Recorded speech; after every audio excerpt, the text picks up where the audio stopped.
Oh my god. I've got a blocked sink, right? It's been blocked for ages, and I've managed to like get it to be unblocked several times before by essentially like throwing bottle after bottle of unblocker solution in it, and just eventually it will come a little bit runnier for a bit, and then it will block up again. It's like horrible. So I'm trying this new thing, which are like these tiny little pebbles, basically. You just throw in. It's like gravel, right? It's like white gravel. You just pour it into the sink. The chunks are obviously fine enough that they can get through the grate of the drain. And you just pour them. You make sure everything's completely dry, right? So you leave the sink for a good while. Everything's completely dry. You just pour these down, pour them down, pour them down, pour them down, until you can't get any more physical material in it anymore. And it's obviously all blocked up. But now with this gravel stuff you put in. And then what you do is you add a bit of hot water. So I just boiled the kettle. Poured a little bit of hot water in there. And it fizzes all the stuff, right? Like it mixes with the water. And it froths like mad. And it's like a really strong solution. It's really fun. I heard like the sink gurgling and gurgling. And then all of a sudden like this black foam like oozing out. And it stinks. The foam that's coming out of it right now absolutely stinks. I'm not too far away from the sink in question. So I've like opened the window, closed the door, closed another door. And I'm hoping it doesn't come in here.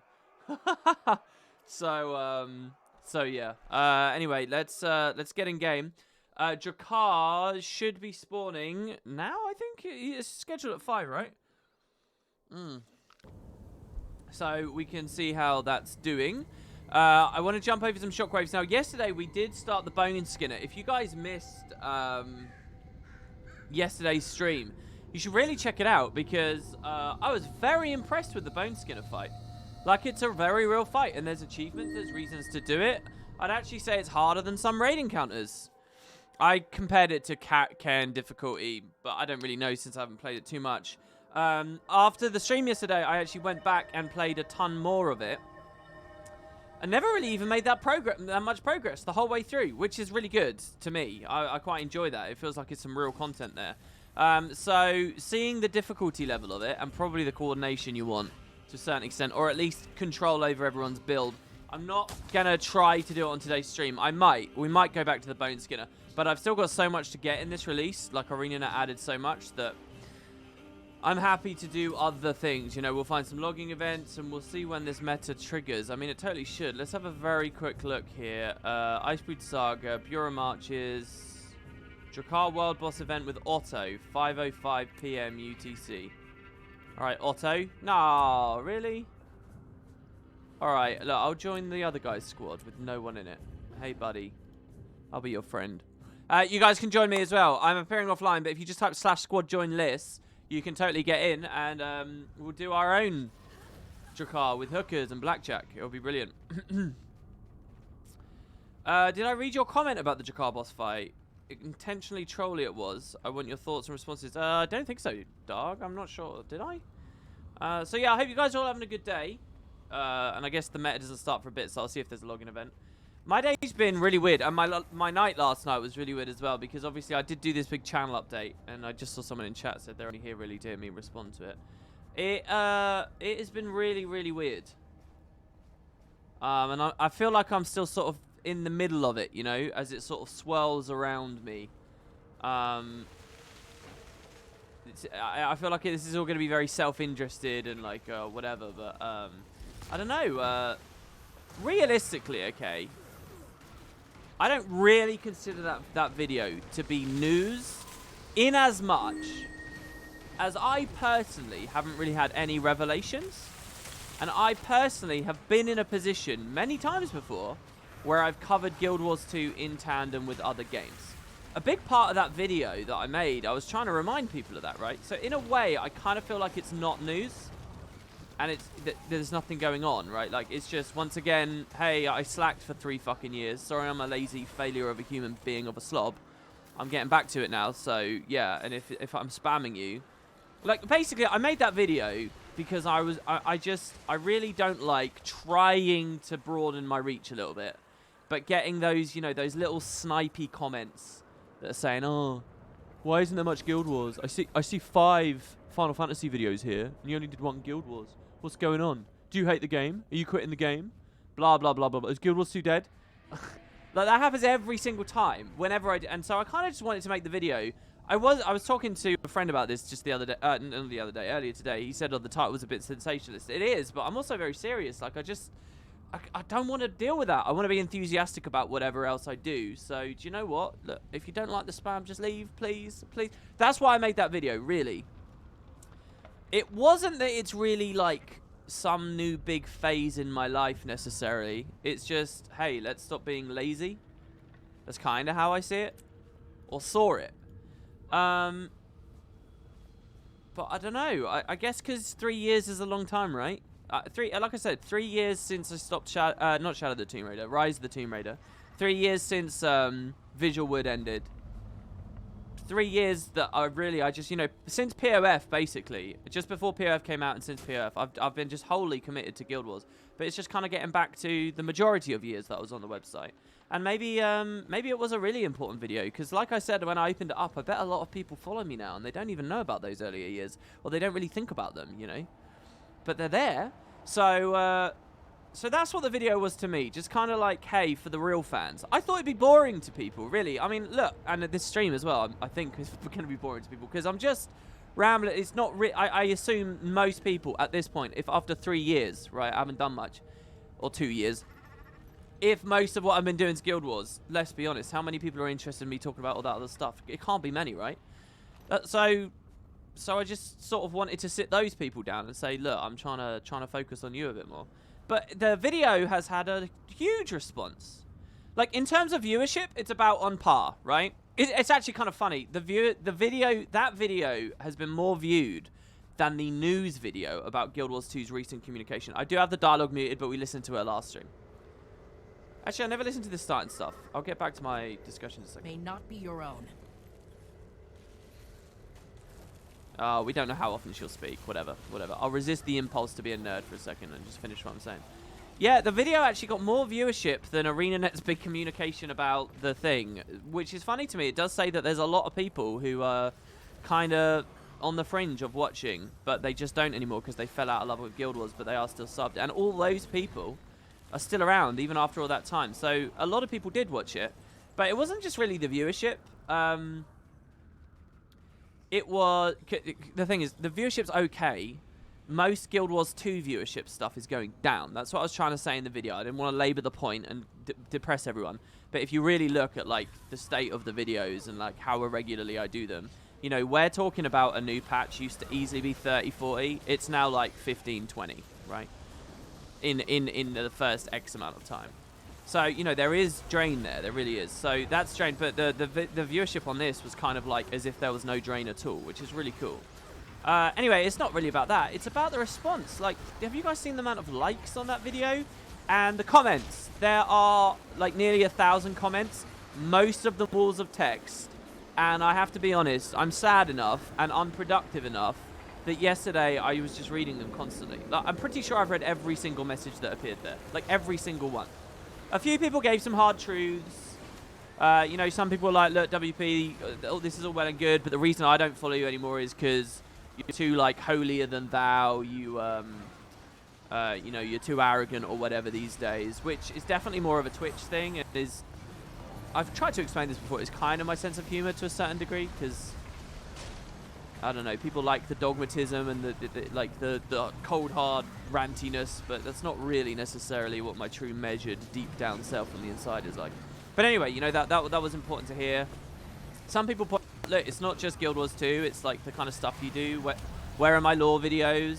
Where are the Guild Wars 1 run-throughs before patches? Where are speculations, even just casual speculations? And that's all fair as well. A lot of that hasn't been there. So out of like genuinely about 1,000 comments, I think it's probably hit 1,000 as I've started up the stream here. Maybe it's still around late 800s or something. Was it 800s or 900s? A few people did give some good feedback. I think it was Steph. It was great to hear from. Had like a huge list of things to do on YouTube, like, hey, use the fucking end slates, you dumbass. Talk about Patreon, use cards a little bit more. You know, sort out the Patreon tiers, blah, blah, blah, which I have actually already done. I've looked through Patreon. But yeah, so just people really, really showering with these lovely sentiments. It's all very, very, very nice, and it just feels really weird. I'm trying to focus on something else this week that's not Elder Scrolls and is not Guild Wars 2. And if it becomes something, I'll tell you guys about it. But I just can't. I really can't, because I put this freaking video out, and you know, the amount of tweets I got, messages from old friends and guildies that I haven't spoken to in forever, and it's crazy. It really, really is nuts. So it's been very, very nice. I'm actually in a weird place now where I feel really... You'd think that would soothe my nerves, because basically I put a video up saying, hey guys, yeah, you're going to see other non-Guild Wars stuff again. And everyone's really like, yeah, do it. Now I'm nervous because I'm like, look, I've got to actually do it well. I've got to actually not be a dumbass now. Like, everyone's going on about, oh, I love your style of LPs. I love how much effort you put in. I love that you get all the developer trivia and work around bugs or this, that, and the other thing, you know. I like that too. I really do. But it does come at a cost. They're hard to make. And I'm really scared now that I'm like... Because I've already done a lot of it, right? Like, the Guild Wars 2 LP is coming back. It will be back in just a couple of days. I've already got the first 12 episodes done. But it's more casual than the original one.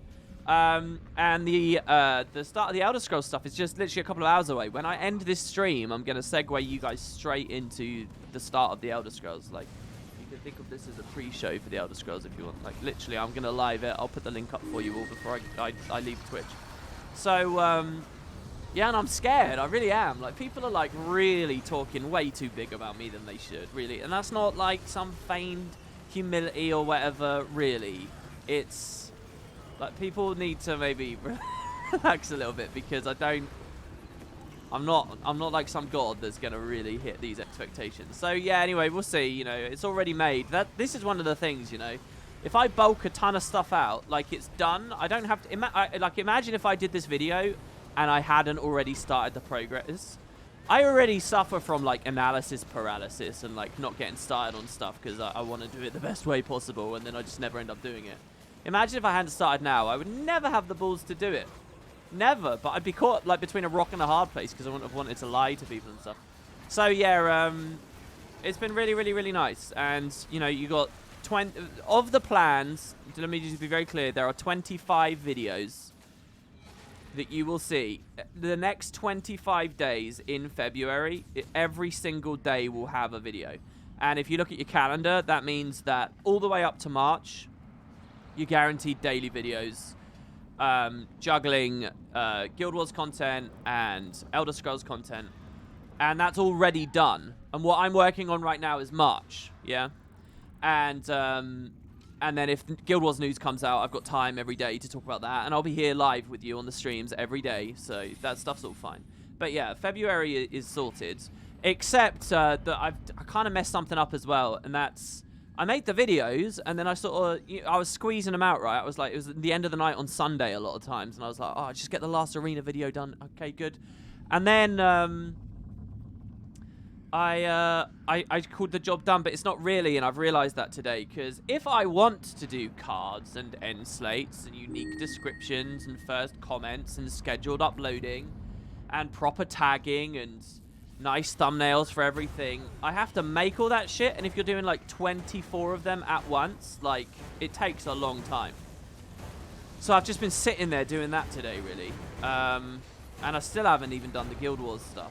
So, yeah, that's like a whole side of the website that I don't enjoy, but, you know.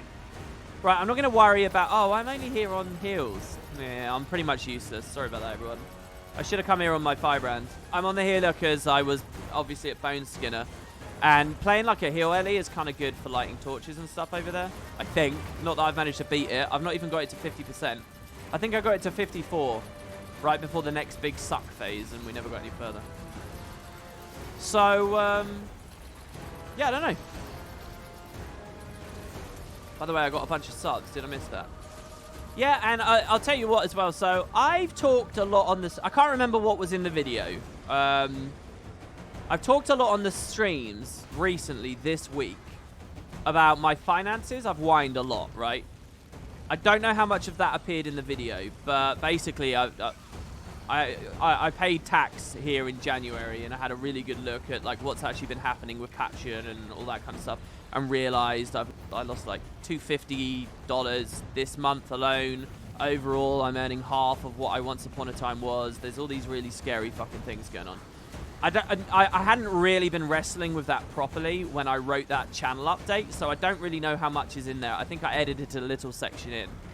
But some people have gone to Patreon, which is really, really, really nice. And if I can actually start to turn around, like, all that loss from January, and indeed just the last 2 years in general, that's going to be really, really good. So a couple of you did go over there. I have looked. I have put a little post up. I'm trying to be really much more attentive to all that stuff. You know, I've got to knuckle down, guys, right? The 30s will be here eventually, and I want to feel like I set myself on a good path, got some good habits, you know? So, yeah, I'm knuckling down, and to those who did go to Patreon, I really, really, really appreciate it. Now, not to be too cynical or too much of a downer, obviously there's multiple levels to this. There's, like, a couple of people going to Patreon now. How many of the initial people leave once they actually see the spam? Like, it feels like a lot's happening right now, but there's a huge amount of my audience that still hasn't seen that video or won't see that video. And they're silent, and they'll just be there, and they will see spam, and they will be like, oh, fuck this, I'm not watching this guy anymore. And if they end up leaving, then maybe all that does, you know, a couple of people join today, tomorrow, cool. But maybe that just counterbalances what I will lose when I start putting out shoddy, you know, Elder Scrolls stuff. So I'm a little bit concerned about that. You know, there's the whole thing about Patreon is it's not a donation. It's like a, okay, what's your baseline that you're getting? It's that idea that it will be monthly, and you can never quite predict how long people will stick around. So we'll see. We'll see. Oh, shit. Okay, yeah, I can't hear much, by the way, because the game's very loud of my overlays, so sorry about that. And yeah, if people are supporting over here for these streams, that's really cool as well. I think going forwards, you're finally going to see Twitch, as in what I do here, actually reflect how I feel about it. Like, it will be a cap at the end of the day, but the main stuff I'm doing you'll be finding on YouTube, right? And we'll be like a cool little, you know, specifically dedicated group of people who can handle deeper obnoxiousness from me. But the majority of stuff should be going on during the days, hopefully. So yeah, let me get my overlays up. If you guys are actually subbing and stuff here, I really appreciate that. So let me just have a look. So yeah. First phase seems to be going pretty good. There's not much to talk about, Jakarta, so that's fine. I need to jump the shockwaves more, though. That's the achievement I really need to work on here. I don't think I have any others to do, so I need to pay attention. I'm not really playing right now because I'm trying to load stream elements up. Holy shit, yeah, okay. So, Ryuka cosplay just don't... Whoa, somebody else did as well. Hold on. Ryuka cosplay tipped $6 and said just a little something because you're my favorite content creator. Thank you. See, like, stuff like that, I don't get it. What do you mean? Like, a lot of people said stuff like that. Like, oh, you're my favorite with the other Let's Plays you do. And I'm like, well, hold on. There were only, like, 3K people who watched Azaric. Well, when it came out. Well, I did look back, and did you know that series has grown to 30K viewership? Did you know, over time? That's the thing about LPs and gameplay stuff. You don't think about it. The silent people that are watching, and they just build and build and build as the years go by. That's why I like it so much, honestly. That's why I'm proud of that stuff. Like, I went back through yesterday and looked at, like, Grimrock, and I looked at the FF stuff, basically all of them, and I watched, like, the first and last episodes to see what I had. Do you know what made me really happy? One of the Guild Wars 2 guys, SCW, has a comment chain on my Azaric Part 1 video, where all these random people, they have nothing to do with Guild Wars and very little even to do with Winning Potatoes, but they search Azaric in on YouTube. They find my series. I guess that's the top one on the search. I mean, it's a very obscure game. I can't imagine many people have played it. They look in the comments, they say him, and they all, like, geek out at him about how amazing his game is. And he responds. His last response was, like, a year ago, granted. But, like, people will go there constantly, and they'll be like, oh, my God, it's you. You made the game. Can you do a remake, please? Blah, blah, blah. And I get really happy seeing that. I'm like, man, I've sort of facilitated this. This is cool. I was just, like, reading all their messages. Anyway, so, yeah, I don't know, man. I haven't done those things for ages. So how can you say that I'm your favorite? But anyway, I should... It's going to look a bit fake if I keep going on and on. Like, I'm trying to fish for compliments. I'm really not. It's just a weird... It's been a weird 24 hours. 06 Kelly Jacks just donated... It says tip, but that is not a tip. That's a huge amount of money.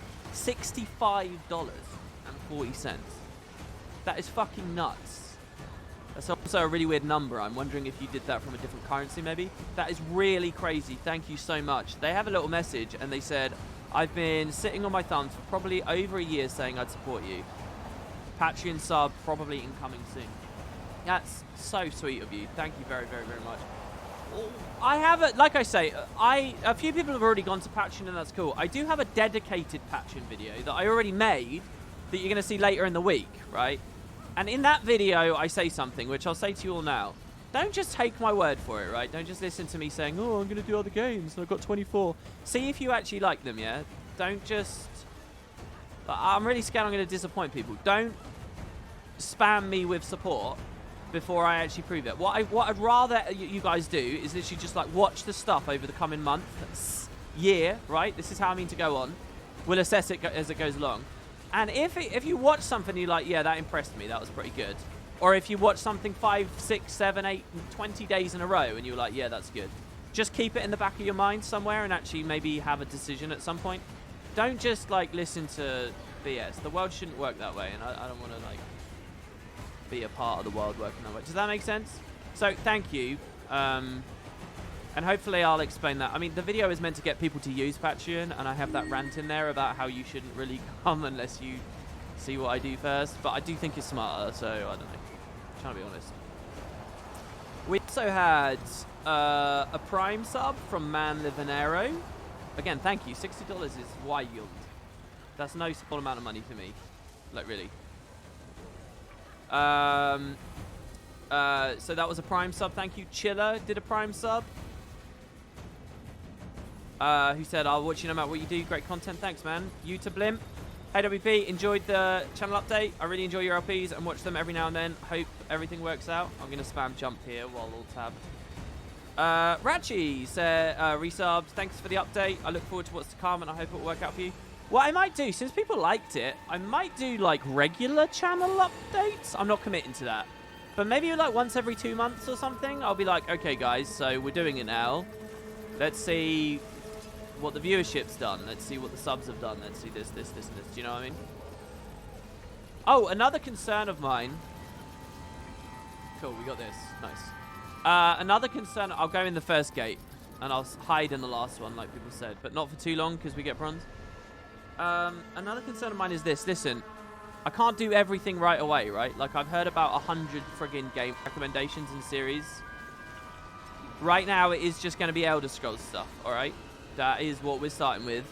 After these guys need to do damage. Look, no one's even getting pressured. After I've got the ball rolling with that, I'll look at other things. There are genuinely 6 or 7 really cool games that I'd love to share and show you guys, and I could do really good LPs on. I know I could. We can't move here because of the hand. But let's get one out of the gate first, yeah? Realistically, it was a long video, right? So there was a point in the middle of it. The thing I'm most keen on is once we catch up to ArenaNet with the Guild Wars 2 stuff, I'll just swap that week for LPs on other things. So what you're going to find is I'm juggling Elder Scrolls Guild Wars, Elder Scrolls Guild Wars, Elder Scrolls Guild Wars. When we can't Let's Play Guild Wars anymore, or present, or whatever you want to call it, at that point, it could be going Elder Scrolls Croc 2. Elder Scrolls, you know, not that Croc 2 is actually on my list, but you get what I mean. And that could take a while. I am making really fast progress in Season 2, though. Like, really fast. So, you never know. It depends how tricky the expansions are to cover. And then, obviously, Season 4 and Icebreed Saga. Who knows how far Icebreed Saga will have got by the time. And then, who knows, maybe ArenaNet will have an expansion announcement for us. Their forum post recently really does sound like there might be something they've got for us this year, right? Who knows what kind of a spanner that will throw in the works.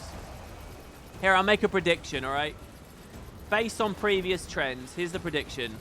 I tried to do other stuff. I tried to branch out a little bit. ArenaNet announces some new product, and then I spend the next 3 years covering that. And it all falls apart because, oh, we're going to Cantha, guys! That's my own cynical take on my own lack of discipline and fortitude. Who wants to take those odds? I certainly would. So anyway, thanks, Ratchi. Quite a few follows today. I'm really surprised at that. Listen, guys, for everyone following, wow, that's a lot of follows. To the people following today, what I do is every day at this hour, all right, I come and I play Guild Wars, and the idea is to get everything in the game, right? So most of the time I'm getting achievements. And over the past, how long we've been doing this? 10 months, 9 months? People do sometimes send stuff, and that gets like the monetary things done. So I haven't had a phase where I'm grinding for gold yet. But once I run out of achievements, that is what this would become. But, you know, internet keep adding new content, so yeah, and that's it really. It's just a place for us to chat while I play Guild Wars in a meaningful way. That is literally all this series is. It's just like a chill end to the day for me. Or in theory should be if I woke up early enough. What often happens is I'm in the middle of something, then I stop and stream, and then I go back to that something. I see a sub from Girl Wars there, who has been really nice. I don't know if they're still in chat. I saw they sent a tweet, they sent a message in YouTube, and now you're here. It's good to see you. I've got to be honest. I haven't been to one of your streams for ages. I'm really sorry about that. I genuinely don't think I've been to one of your streams since the Bill Freest event, and that was a while ago, right? That was like freaking Halloween time. So I should probably get on that. But it's lovely to see you. Thank you very much. What else we got? Calica with a sub. Dark Hail. Oh, we're now yesterday. All right, there you go. That's it. I've caught up. Oh, Dusty's done a sub as well. Okay, hold on. Is there another achievement for breaking this bar, maybe?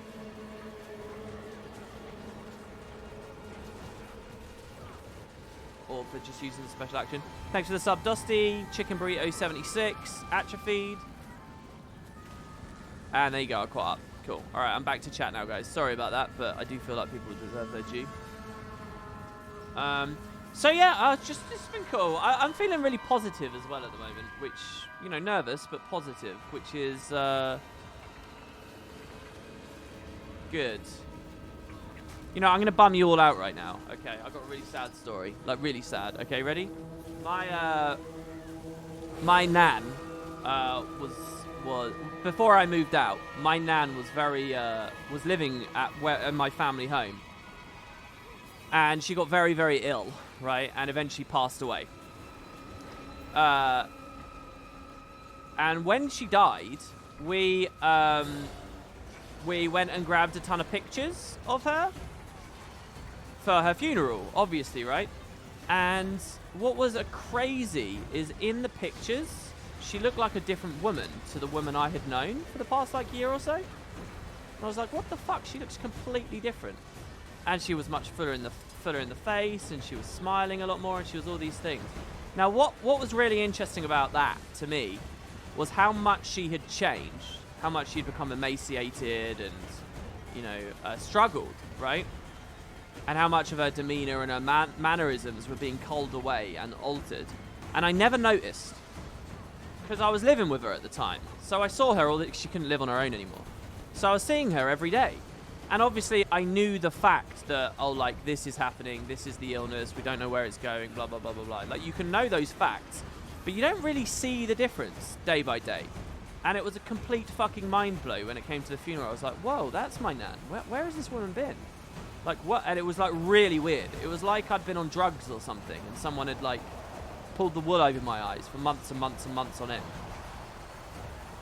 So I often think about that now, because, like, today I'm feeling really positive.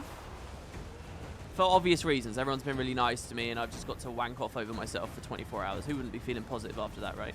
But, I wonder if really that's kind of the same thing, you know? It's like a sign that I'd actually become a lot more negative without realizing it. You know, like, you can become blind to something. Basically, what I'm trying to say is I wonder if myself, but people in general, I wonder if we're blind to the change we go through as, like, life goes on, more than we realize. Because am I really extra positive today, or am I just returning to a state I wish I was always at, or had been at? Do you get what I mean? I don't know, just some weird food for thought. But I do feel good today. Hey guys, I feel good today. Do you want to hear about my deceased nan?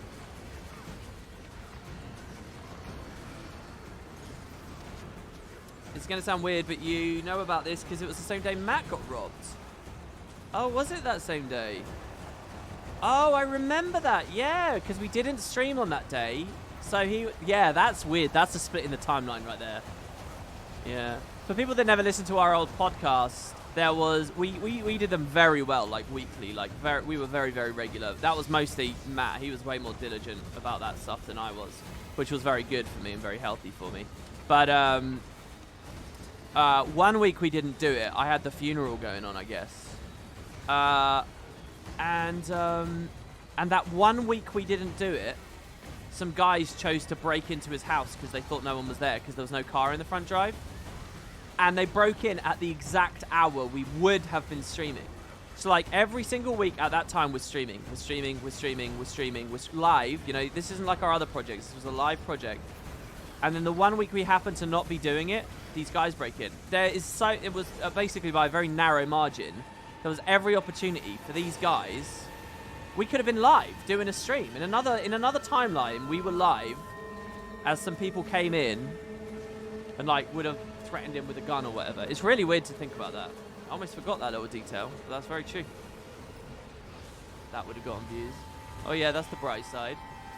He can feel threatened and fearful for his life and unfortunate about where he lives and all those horrible, miserable stresses. But it's alright, we got some views. I'm sure he would have been well up for that.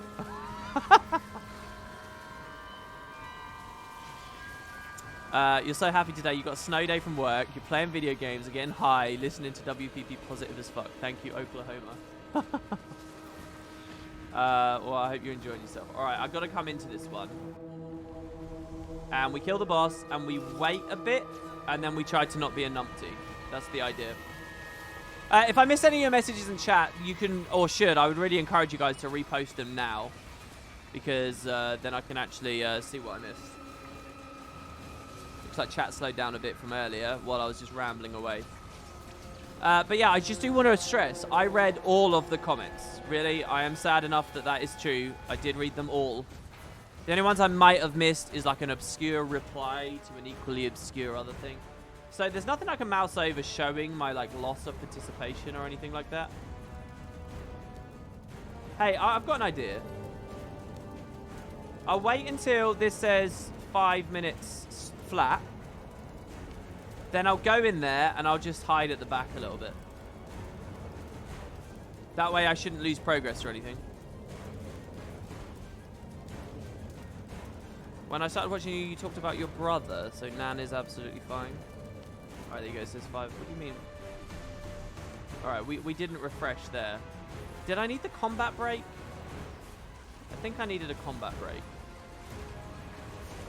I might still be able to game it. Very unlikely, though. Not with these random mobs. That guy jumped on me, so... This guy's definitely going for the achievement. Yeah, he's got 7 essence. He's just AFK there. I don't know. I'll just jump shockwaves for now. We'll go for the achievement in some other way later. People actually want the heals towards the end, so... Oh, here you go. Have I tried out Elder Scrolls Online? You played a bit at the launch, but couldn't hold your attention? No, I haven't. But, like, just as I would afford this liberty to Guild Wars 2... You never know. ESO is an MMO, so it gets developed constantly and it can change over time, and it does. People seem more receptive and interested and pleasant about it nowadays than launch. So I don't know whether, you know, you say you didn't enjoy a launch. It might be good now. You never know. The flow might be all right. It's the same with FF14 as well. I mean, especially for FF14, which had one of the worst MMO launches I've ever seen. Apparently they're doing a leveling rework to that as well. 5.3. Someone was telling me to play that. But, no, I've actually never played it. I've only ever heard bad things about it, frankly, until recently. Recently, I don't hear bad things. It's not really the main thing on my mind right now. It's the single-player games that are on my mind. And when we get through a few of those, I might filter in the MMO. Here's what I'm thinking, all right, to be very candid. If no one's enjoying the single-player games, or if I'm not enjoying the single-player games that much, I might, as a last-ditch effort, attempt to cover the MMO, because more people might give me a shot with another MMO, like arbitrarily, I would say. But yeah, so I might jump it in the list. If everything goes well, though, people like what I'm doing. And the key point is they recommend it to other people, right? So that it grows. And then, you know, when it gets to an actually appropriate time, I'll just filter in other squads. The MMO. Alright. By the way, I don't think I ever mentioned, but the chest is kind of cool here. You auto-loot it, so it feels a bit iffy, but hey. We get another mastery done. Oh, am I out of points? Oh, no, I don't have the mastery done yet. Wow, look at that on the bottom right, guys. 760,527 out of 662,000. So we're super close. Opening these might give it. No, they don't give XP. I thought they might drop the little orbs out and they give XP or something like that.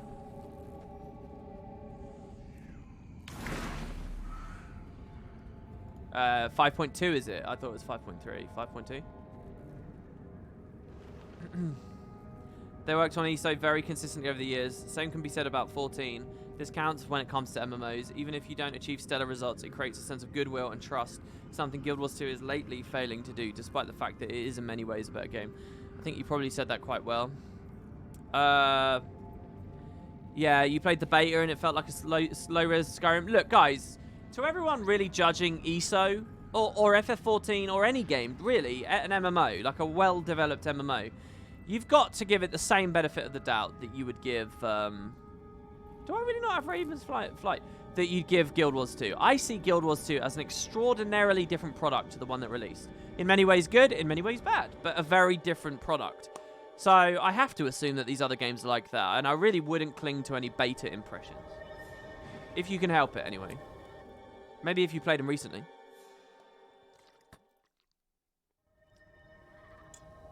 Why don't I just stand on the ledge? Well, I was there not just to cheese that one achievement. I was happy to do the other stuff.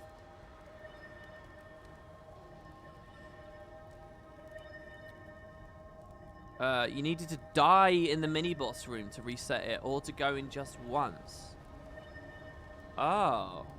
Why did I need to go into it just once? What do you mean? I can only do the third and final phase boss?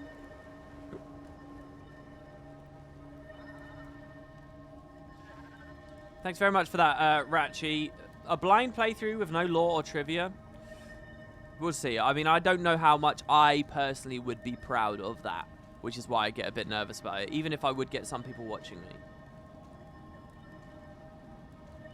Because, like, just a little bit more about my perspective, right? I'm not massively successful on this website, right? So not or YouTube specifically. So not everything I'm doing is like motivated about getting a big viewer base. It never really has been. Like a big consideration for me. And if I don't have that, right?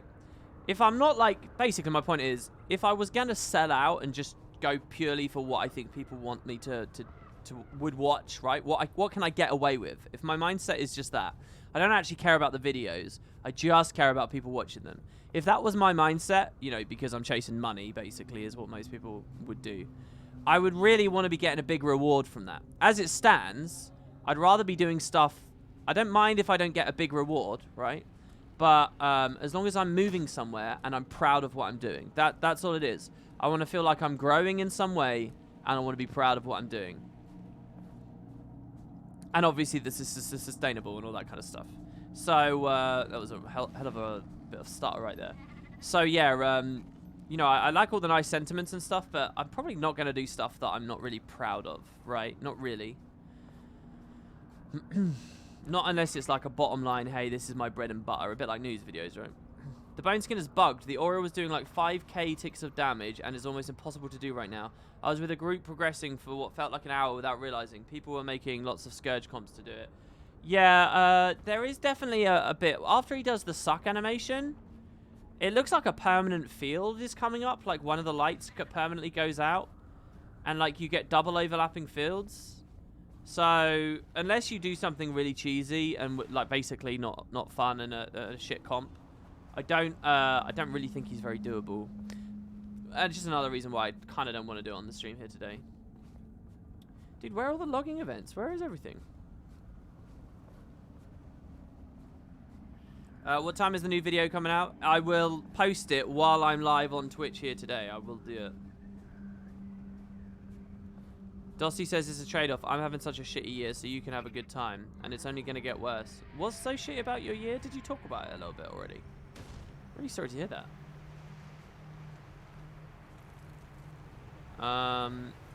Now, I do need to get the Jorah outfit at some point. I also have 5 males. Oh, this guy wants to join Spud. I feel really bad as well. I haven't pushed Spud enough. I haven't pushed the Discord enough. I haven't pushed the in-game guild enough. It's all just been me. And I feel kind of bad about that. But there are things happening with the guild, and I would like to do more with the guild. I just created a new channel in the Discord, by the way, for us specifically to discuss that. But look, people want to join, I guess. This is all within the last 24 hours. I'll deal with those soon. Aegon sent this message. I was going to read it on yesterday's stream, but I forgot. Spirit Colors, hey WP, I very much enjoy your videos, thank you. I'm watching your playthrough of the most recent episode now, and things you said in this playthrough and the last kind of make me think that maybe you haven't noticed that the essence we collect with the masteries are linked to the lost spirits of the wild. You can see their face on the orbs that drop with the associated enemies. It's red for Ox, blue for Eagle, and green for Wolverine, smiley face. Just for your information, if you didn't already notice, very cool lore. Yeah, I did notice, but it took me ages to. There are definitely a lot of times in these streams where I'm pretty oblivious to that. Or I've been given the information and it's fallen out of my old man brain too fast. But you're totally right. Wow, look, this UI stops me seeing map completion. That's pretty funny. I'm not even near a Raven Shrine, really. I'll go to Jorah's Keep. But yeah, I have seen it. Yes, and it's cool. I'll do a couple more light puzzles, actually, today. If I can remember where they are, anyway. I have to do 3, right? And they're pretty fun. No,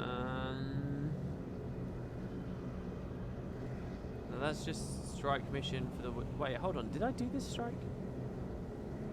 I guess I did. Shit, do you know what? I can't remember where some of the other... Oh, no, I remember where one was. It was where Almora, spoilers, died. Right? Hello, Rockets. Good to see you. Ratchy says, we are working on a new jumping puzzle. They're very much interested in more guild activities at the moment. Famey and I are the only 2 people actually doing things. At least that's how it feels. Yeah, I wouldn't be surprised. You've got no idea how thankful I am for that. Obviously, people engage in different ways and help in different ways. I am up for improving the whole situation, getting more GMs and doing more stuff, but I kind of want to take it as baby steps, Ratchy, because it's happened so many times that we've been like, yeah, let's do a ton of stuff, and then I haven't pushed it enough or whatever, and it's not really gone anywhere. So I'd rather just like slowly build on, you know. I'd rather keep stacking pebbles up than try to build a wall all in a week. But definitely for my part, I want to make more videos about that kind of stuff. Particularly anything I can get my hands on Guild Wars that I'm proud to make. I really am stretching for at the moment because, again, I want to balance Let's Play stuff with as much Guild Wars stuff as possible. You've met someone that helped you get through tough times. Who would have thought that even worse times would come after that? Dude, you're like so casual about it. It's actually really concerning.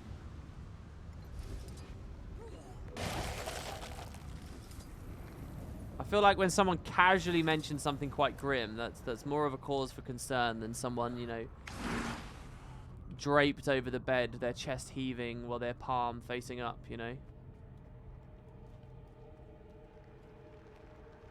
I mean that like they're being melodramatic, not anything sexy.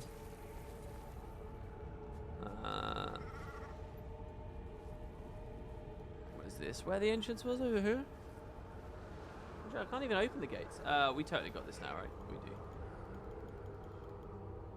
Do we have it? Dude, we don't have it. I guess I'm ridiculous, and I feel like I have when I haven't. Here you go. I think it's here. Go through this gate. Yeah, nice. And we have... Oh, I thought it was an air. Some stuff to deal with. Good thing I said that. You were getting aroused. Brilliant. So yeah, has anyone in chat actually managed to finish the bone skinner off? Without cheesing it? You're a big fan of how much grind there are for the achievements for this patch. Feels like they hit a good level. I'm interested to hear you say that, because especially like doing the light puzzles 3 times, most people I've interacted with were not happy with the prospect of that. I reckon because I spread stuff out slowly enough, I'll enjoy it. This was an interesting one. Oh, there you go. It just dinged now. Yeah, I got it, Valent. Thanks for the little reminder there.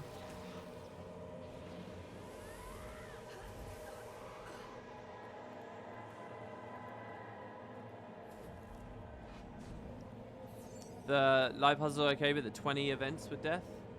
Well, oh, finally we're here. I was going to say, dude, how have I got the whole cave of spiders here? I could either try to grind all these down while I'm still on a hill build before I build swap, or I could just glide. I guess I'll do it this way. Okay, one of them left, but I think I'm still in combat with him. Let's get, first of all, this ready. When we combat break, we can... Yeah, I'm definitely still in combat with him. Come on, dude. If you run back up here, I'll be furious. Oh, why? Come on, man. Seriously? That's him there. Is that him? Alright, whatever. We'll do it all in a second. Let's just turn the fucking light and go. Oh, the way that this room is designed, though, I could be stuck. Oh, I'm so scared that this was a no-glide zone for a second there. They tend to leave gliding on now, you know. Even if they turn mounts off, gliding tends to nearly always be legal now. Let's get the lock. Get away from them. Alright, there you go. That's one chest, and then we'll just do the opposite side. Okay, thank you. So, Essence of Vigilance. I don't understand. Why is it telling me I don't have Raven Flight? Because I absolutely do have Raven Flight. That's been confusing me every time I've looked at it, and I'm still no closer to understanding what they're actually talking about. Right, and then Berserker Marauder, Fresh Overloads.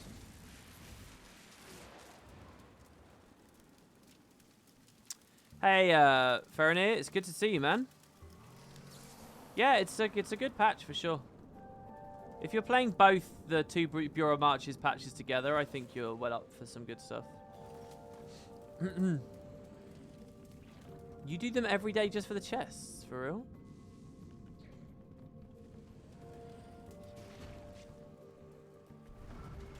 Is torture watching me go this slowly?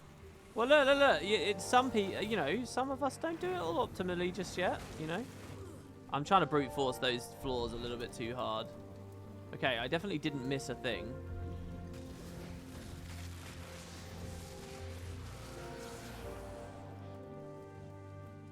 This is just a whole troll area then. I guess it's if you fall down you get punished kind of situation.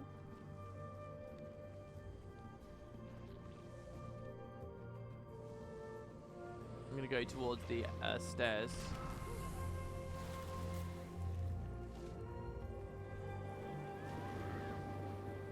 Alright, yeah, that one worked.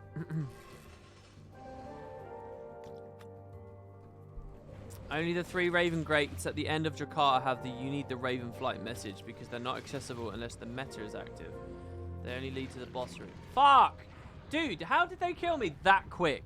Thank God for Signet of Agony and Downstate Lava Font. That right there is why I recommended that Grandmaster. You literally just watched it. For open world build series, that's why I put that Grandmaster on more than anything else. I did talk a lot about the merits of Pyromancers, I admit, but yeah. And really, it's a huge justification for the fire line in general. Right, this is the second time I've done this then. Why is the chest already there? Sorry, oh, I guess someone else had opened that door, so it dinged already when I was looking away. Ice Golem's More Box. Did I just get lucky?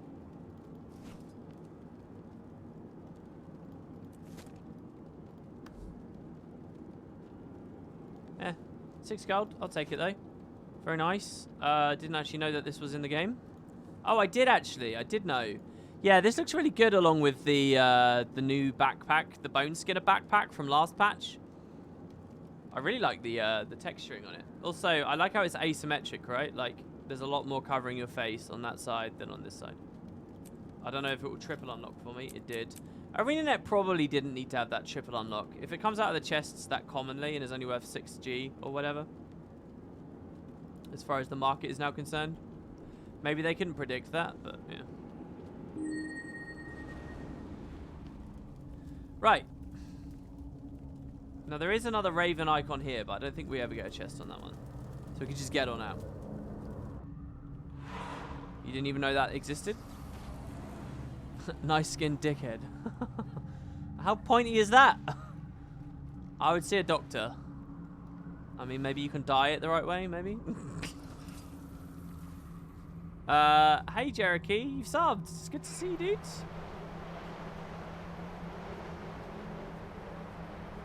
Glad to see it, man. Thank you very much. A blizzard, which of course no one really does anymore. Okay, so there's the one at oh shit, no, I don't want to fall. There's the one at Almora, and then I believe the other one is like actually, do you know what? I'll do the trial of Coda if I can help it, because I think that you got to get a lot of those for the achievement to be done. It's a very rude joke, famous Inferno. No worries, now that you have time again, you'll gladly sub. Well, it's good to see a recognizable face. Yeah, I feel like I could have ranted for like hours about that video today, but I guess we only got about 20 minutes out. If anyone wanted further comment on anything though, just prompt me into it. I'm sure I have a lot more to give.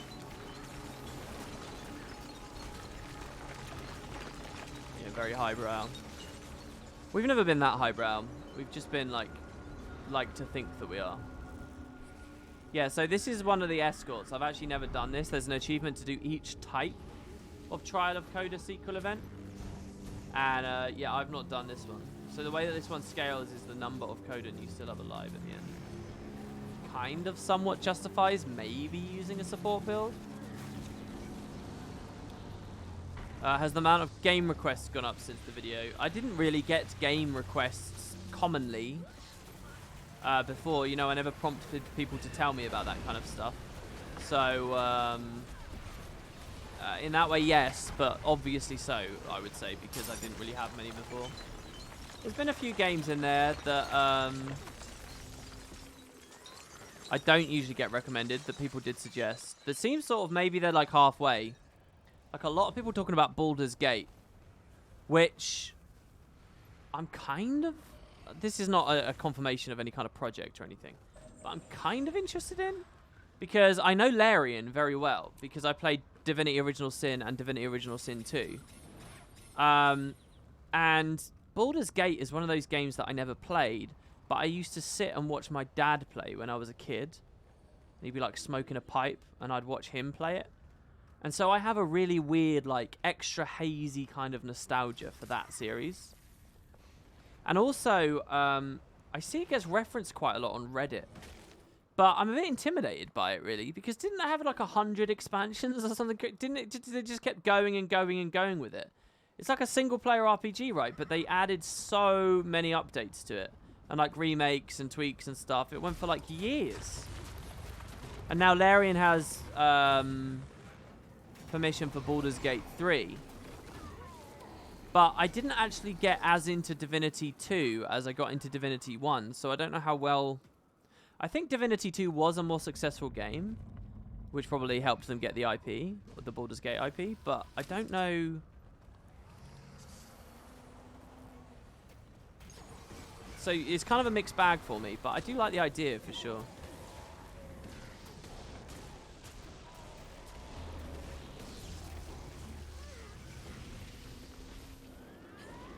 You'd enjoy Bioshock? Well, I did Bioshock 1 many years ago.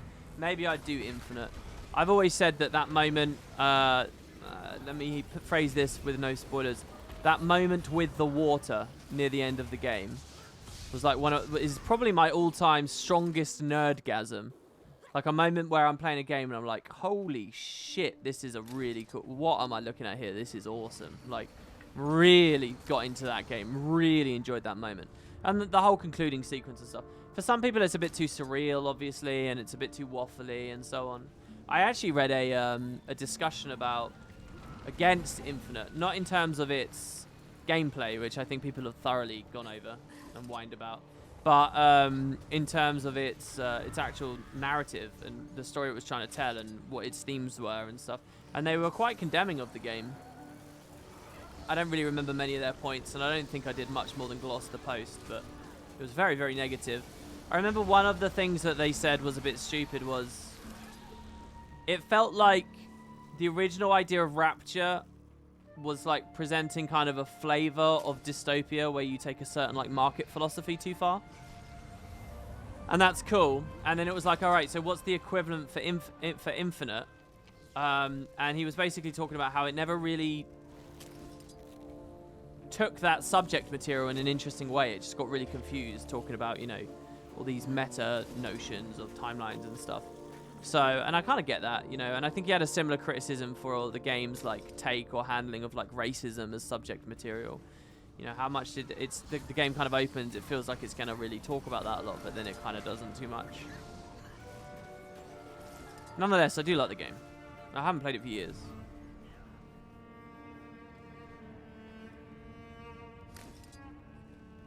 I have playthroughs of both of what? What did Rocker say? Have I ever played a good Telltale game like Life is Strange or The Wolf Among Us?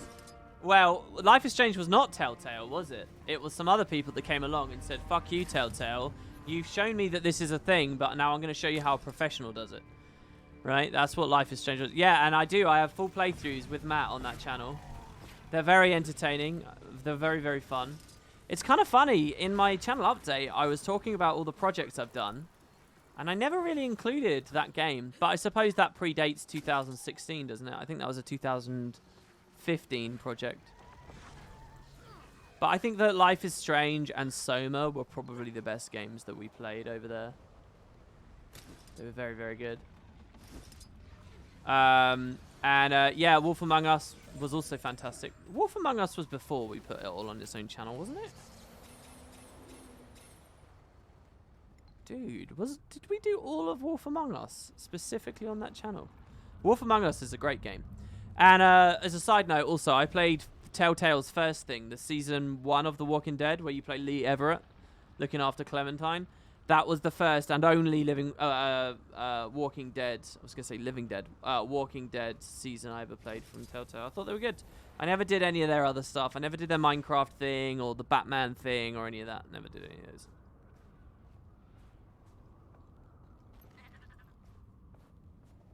You think Setsuna killed Visualwood? I think me and Matt's opinions did drift. I definitely got the impression I was still like willing to give Setsuna a shot, and I was still like trying to find good things about it and trying to be enthusiastic. But I get the impression he fell very out of the game quite quickly, really. And I do distinctly remember, I think as well, he talked about it on his other podcast at the time.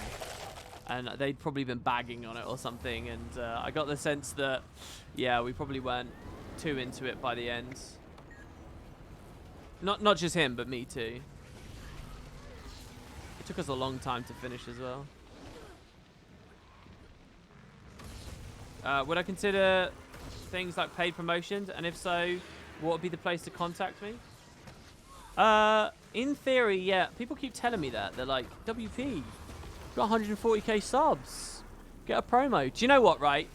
I've got a multi-Reddit on set up on my my Reddit account, which just lists all the kind of YouTube kind of subreddits.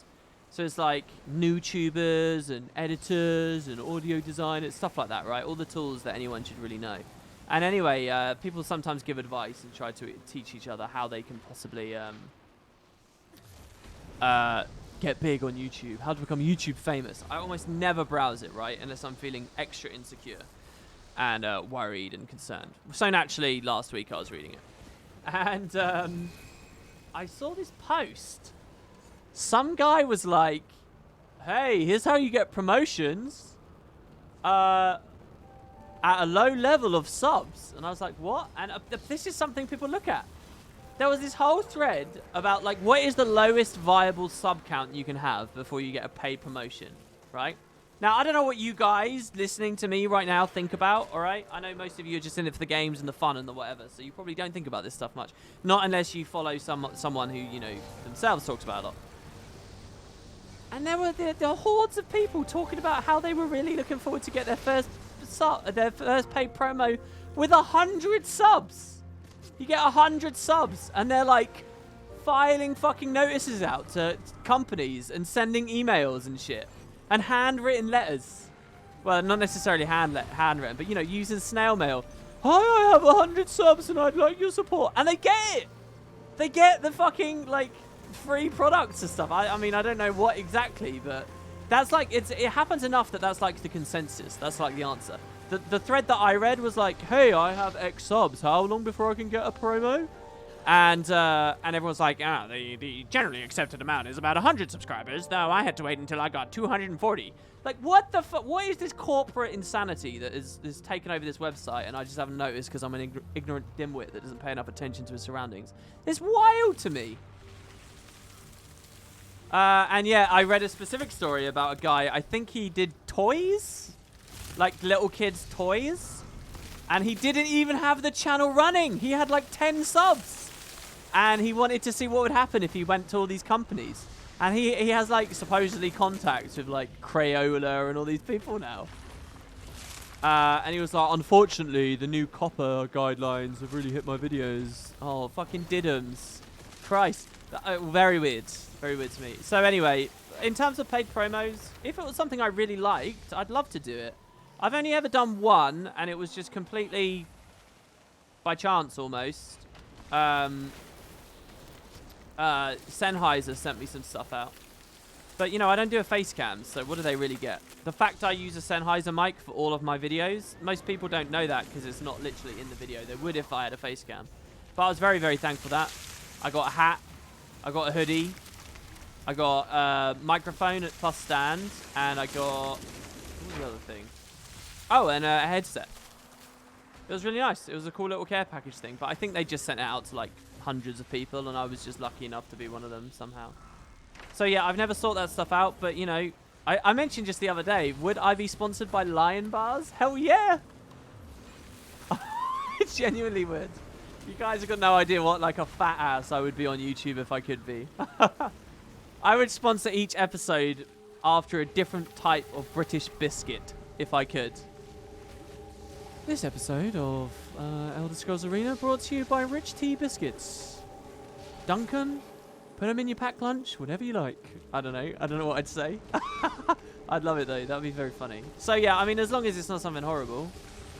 As for a contact, I'm pretty sure I do have my email somewhere. So you guys can see.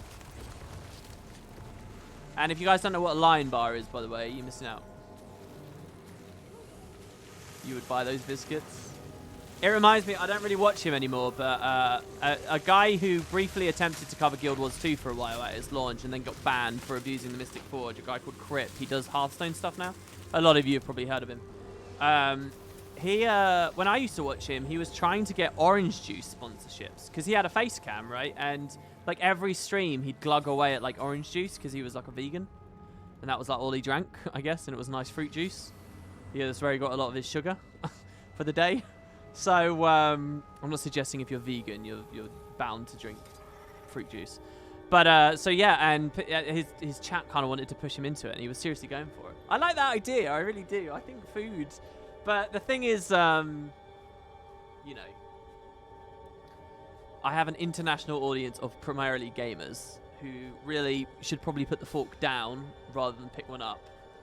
And, like, for example, I don't think I'd want to do, like, stereotype MMO nerd stuff. I don't think I'd advertise Doritos or Mountain Dew. We don't even have that in this country or anything like that. I'm hipster enough that I'd want it to be a bit of an obscure food stuff if I was going to do one. Or something weird. Because then, you know, that's kind of a story, isn't it? And it's not weird anymore. It's not shameful. You had a friend that was streaming a game, mentioned he could do a spa day. With a spa day. So Ribena sent him some vouchers for a spare. For a spa, I guess. And some drinks. He also got free pot noodles. Pot noodles is like in the middle ground, I think. It's kind of Doritos. And it's kind of funny. See if you can get an Audible sponsorship and plug in your audiobook. I can't really do anything money-wise with that project. Look, I had a lot of people when I put that up saying, oh, I was expecting to have to buy this or whatever.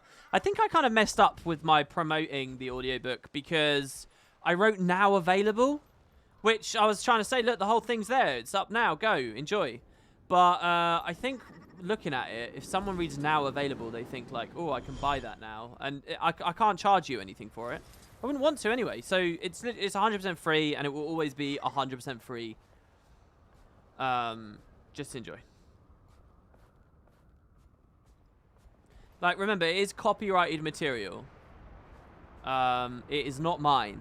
I can't just read it and sell it. I wasn't paid for the work. It's not like a specific contract or whatever where I actually went to a studio and did the thing properly. It was just a thing that I was allowed to do as a fan, and for that reason, you know, let's be very clear what this is. It's a fan work. That's what it is. Somewhat endorsed in as much as, hey, I'm not going to get pulled for it, but by and large, you know, those are the parameters of the production. And those are the same parameters of the production of the other 2 books if they happen. Speaking of which, by the way, about 90 of you, that's 9-0, have actually finished the book now. Which is pretty cool, actually. I know that's like a really, really low amount, but if I think about 90 people just spent, out of the past 36 hours, spending 7 of them on an adventure with Dougal Keen and so on, I think that's pretty cool, actually. So, please do leave your comments. A few people have started to at the conclusions of the episodes. By the way, if you're wondering why I'm wandering around, I'm just looking for like logging events, which is kind of a lot of how this feels sometimes. I got to do that tuna event, the fishing events. So that's north. How do I get up there? Maybe I got to hook all the way around. So we were going the right way. Check donations. Yeah, I mean, separately, if you are just like, hey, he did a cool thing, and you want to like go to Patreon, then that's awesome. But I'm not. I can't. You know, they're not actually linked, right? Speaking of which, yeah, somebody just donated 20 bucks. Thanks, Nature Death. Wow.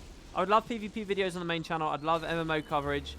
And I'll also enjoy Tamriel. Thank you. PvP is probably not going to be much of a thing. Because, frankly, all this stuff you're now hearing about, it's because I've stopped PvPing. Like, really. I stopped PvPing in the second week of December. And as the year ended, and Christmas kind of confused things a bit and whatever, but as the year ended, I really sat down and figured, what do I want to do? It's 2020, blah, blah, blah. And then all the way through January, I didn't PvP, I did work. And now here we are. I really think going back into PvP, like, there's a lot of things that went wrong over the last 2 years, but you know what 2019 and 18 also had in common? I was in Conquest a lot. That's another thing. So I'm being cautious about that. I'll cover it to a certain extent, but what you're probably going to find is if I'm not playing it a lot, I'm going to feel like I shouldn't be on the platform talking about it, and I'll stop. So next big balance, stuff like that, you might see a bit, but it will drift away. And no, I can't just play it in the morning and do a game of the day video, because that was the plan in 2019. I'm just too obsessive. I really fucking like it. I really think it's very fun to play. I don't think it's fun to watch. I don't think it's particularly worthwhile watching, and I think people won't ever really give it a shot, and that's fine, and you probably shouldn't, right? But it's really fun to play. And so if I just do it a little bit, I'll just go mental. Like, I still haven't even finished this season. I guess I still got 25 days. Like, literally, not a single game has been played. That's not me region swapping to reset or whatever. You would see my chest. I don't even have the first pip of the first Cerulean chest. I've just not played. And I think it's been a good move. So, sorry, but yeah. I mean, for anyone who didn't see it, I am still very proud of my PvP stuff. It's all on WP2. Speaking about WP2, another thing I wish I'd done in that channel update is point out to you guys, Darg, who is in chat, the user Dargosian, he set up like a ton of playlists on Wooden Potatoes 2. Everything is really cleanly categorized. You're going to look at that because of the Wooden Potatoes 2 recent uploads and just see it's like 200 master streams, right? But if you look at the actual page of Wooden Potatoes 2, you'll see there's subsections filled with all intelligently made playlists for all kinds of stuff. A lot of it is timeless. Really. So maybe check it out. There's like my review of the top 10 and bottom 10 Guild Wars 1 skill icons and shit like that. It should all be pretty evident on there. And that's very much thanks to him, so thank you there.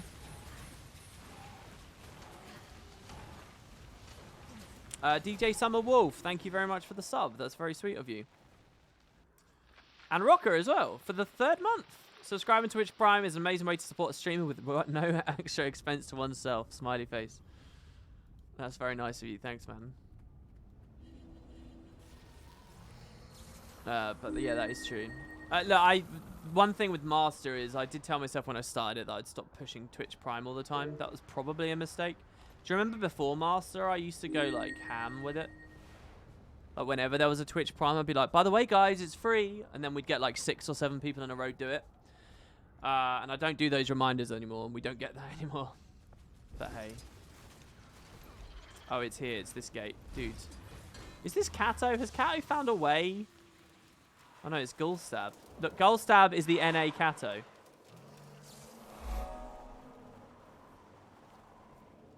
Dude, yeah, did it just ding multiple times again? It did. Reliefed just did it. Red did it this 12 month. DJ Summer Wolf and Wayland H53. Thank you, guys. Thank you. I mean, I should do it more. I should point out that it's just this free thing. People just click like 2 buttons and it's like you've given me like a couple of bucks. But, I don't know. It's draining to do it all the time. Not professional enough. The login events have to be started manually. Look on the map for the events that can be triggered. Oh, shit. I did not realize that. It's okay. We found our way to a light puzzle. Alright, we climb this. Come on, man. Don't do me dirty. I'm going to just spin that once, just in anticipation. Since there's a guarantee that the first state isn't good, so we can take the 1 in 3 chance that it's now a good one. Oh, that's just the lock. Hold on, I need to actually hit the... Is it back here?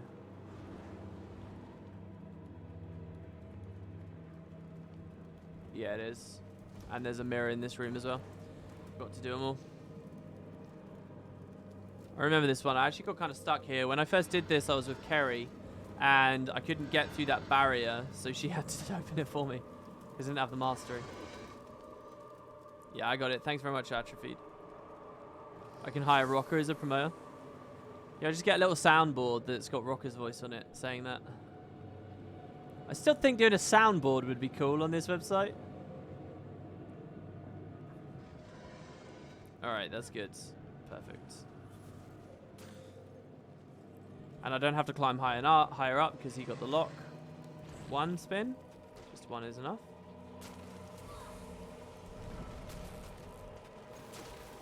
Bouncing all the way down. So, by the way, we haven't really talked enough about what ArenaNet was saying and doing. What do you guys think this like Silver Waste map is about? And is like...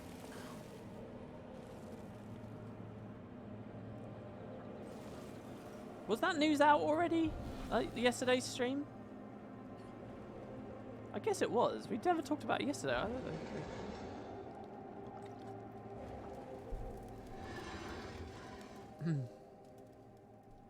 Yeah, she does carry me when Kato can't. I'm really interested in whatever that supposed promotion was from earlier. When I was thinking promotion, I was thinking in terms of like, I get to do my regular videos, but they're sponsored by a person or a thing, and I put like their graphic on there and maybe talk about it a little bit. I think I'd be much more receptive than that, than just like one-off videos where all I do is like plug something. I think that would be less desirable. But I know a lot of YouTubers do manage to do that, right? They just tell their audience, please watch my promo thing. Instead of $2 per 100,000 views, I get 7. I'm sure it's a lot more than that, but yeah.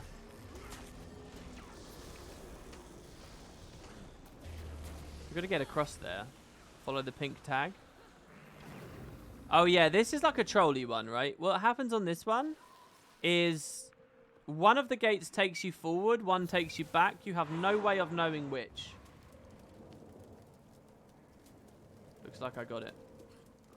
Something just vaguely made me think left, and I did left, didn't it? Oh, or maybe just left goes left, right goes right. Spin the light. This is a cool room as well, isn't it, by the way? Should appear in background footage. Or I still have another 2 Guild Wars 2 videos for this week that I've already made for you guys to watch. And I think one of them has this in the background footage. Yeah. Okay, so if it was left before, I think Kara was saying that her instinct was to go right this time, and it paid off. I didn't miss a mirror or anything, did I? No, I didn't. Oh, if I fall, it won't be fun.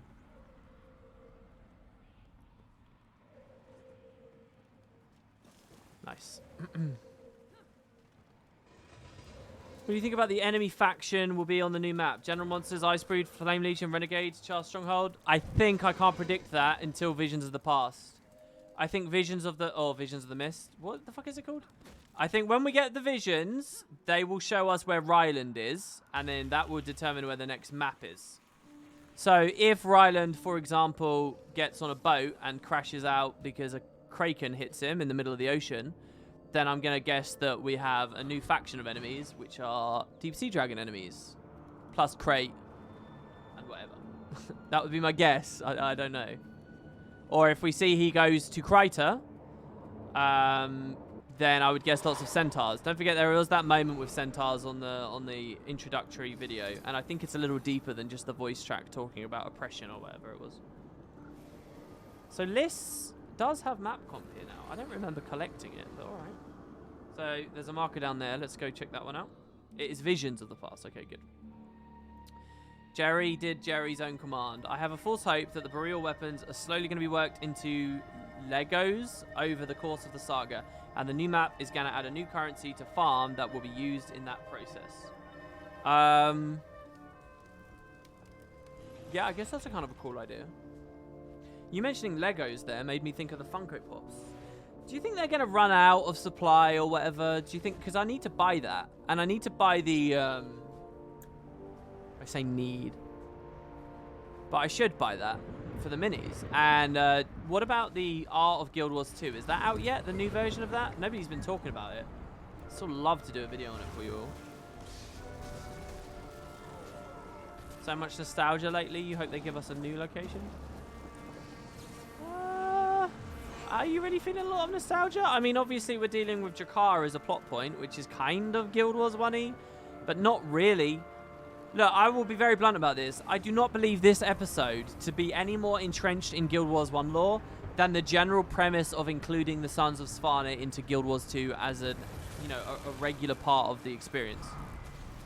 Basically, I think that a patch like Bitterfrost is just as much as Guild Wars 1 heavy as this patch, because Bitterfrost has lots of Sons of Sparna to interact with, and this patch happens to be at the location where Jorah and Sparna were around, but the devs didn't really labour that point, you know. They talked about it a bit.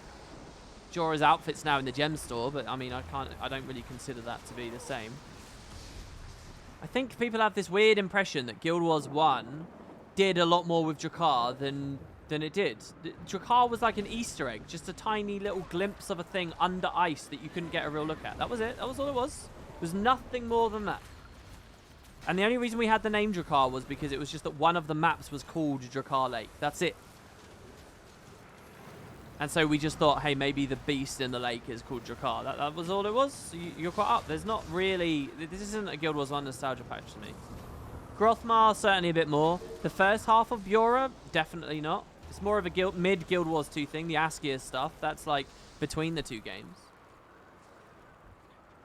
Sure, we're not really in new locations, but I mean, new enough. It doesn't look anything like it did in Guild Wars 1. The most recent time they did really good, like geographic overlapping, was in Season 4 when we were at the Jahai Bluffs, when you could see every little... you know, old Resurrection Shrine and the old roads and stuff. Now that shit was, mwah, oh, beautiful. Give it to me. That was really Guild Wars 1 lore-y kind of thingy, but otherwise, not so much. So we close these portals. How are we supposed to do this in time? That was like impossible to trigger. The portals only just appeared at the end. Yeah, Jahai Bluffs I think is underrated Sinterklaas. I actually think it's one of the best patches they've ever done. Jahai. So good. Don't make me go there right now and remind you guys how gorgeous that map is. Let alone the lore and the interesting stuff they did with it. What a patch. They really worked their asses off in that release. Is this the final light puzzle? What are the odds it is? Oh no, these are these ones, which are not repeatable, correct? I don't believe that these ones are. Check out my dang donations, foo. Sorry. Oh, I got one. $6.90 from a Jules. Hey, thanks for the audiobook. Oh, there you go. Thank you very much. I'll consider that a payoff right there. Thank you. I'm really getting into audiobooks right now, so I've added it to my read list. Decided to show my support like this since you did the project out of passion. This is why I'm a patron. Thanks very much. Thanks, man. It's an interesting dynamic there, isn't it? You do something as a passion, and then there's money, and then it's like, then the money starts going away because Patreon starts ending, and then it's like, oh, are you doing it out of passion anymore? That story kind of speaks to the nature of YouTube and content creation in general. Like I said, I'm a bit of an old fart in some ways, in that when I was getting into a lot of this stuff, it was when there was no money in it. So I tend to still follow and trust some of the earliest faces and voices I met on YouTube, because I know that they're not corporations, they're not greedy, they're not, you know, self-interested, they're not duplicitous. They are there because they really like what they're doing, right? Like there's a very real thing, right, where there's how you feel and then there's how you express yourself. Some people are really, really passionate and deeply invested and interested, but they just sound bored, or they're just not that, you know, energetic. Or they sound sad even, right? But it's the thing they really, really, really care about. And that's one thing, but the thing I'm particularly aware of is the reverse. Vice versa is true also. Some people really sound like, oh my god, I'm shitting myself to make this video for you. I can't believe it's this amazing. And in truth, they just want your money, right? And I feel very, very cynical of YouTube post a certain age. It takes a lot for me to really trust that there's something real going on with someone or something. And I never have to question that before a certain date, you know? Because before a certain date, well, no one was lying, because why would you, you know? What are you talking about? Oh, not lying, but do you get what I mean? Being dishonest in any way, or... If you're selling your personality and your passion and it's not real, alright, I don't like that. And a lot of what people do when doing what I'm doing is that. As in selling their passion and their personality. So, yeah, that's my old fart kind of ways. What led me to this? I don't know. 2012, you think the cutoff is?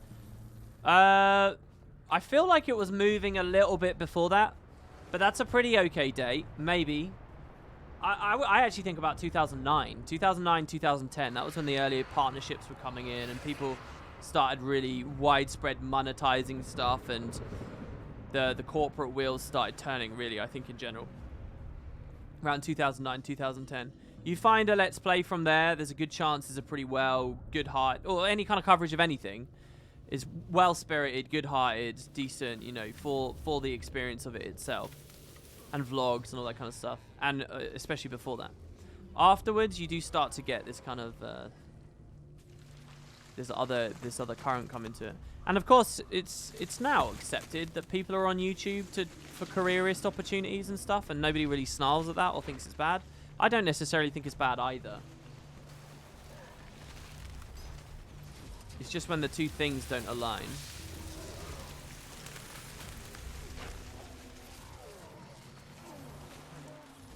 Man, I'm hungry.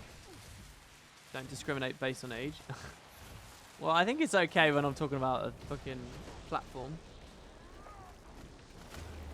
You listen to an audiobook on the Rook. I think I've heard of the Rook. I think, maybe? What's the Rook about?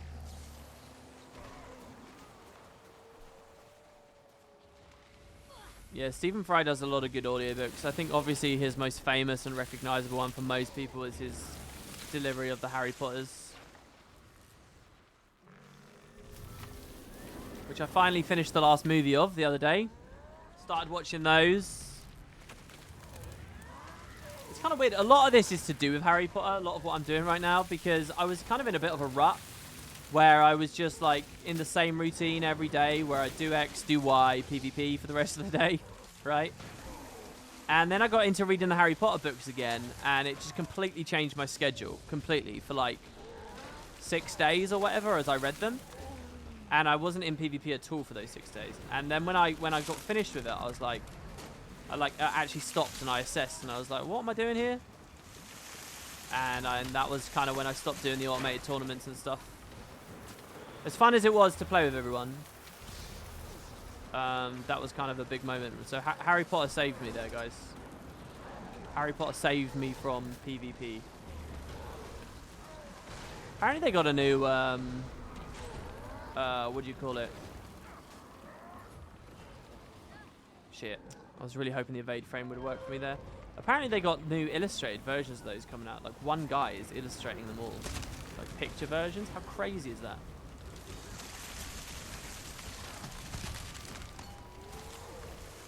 I have to admit, I'm not really into Fantastic Beasts that much. But I wasn't into the actual Harry Potter movies either, so... Fantastic Beasts movies are definitely better than the other ones, but... it's all a bit trite.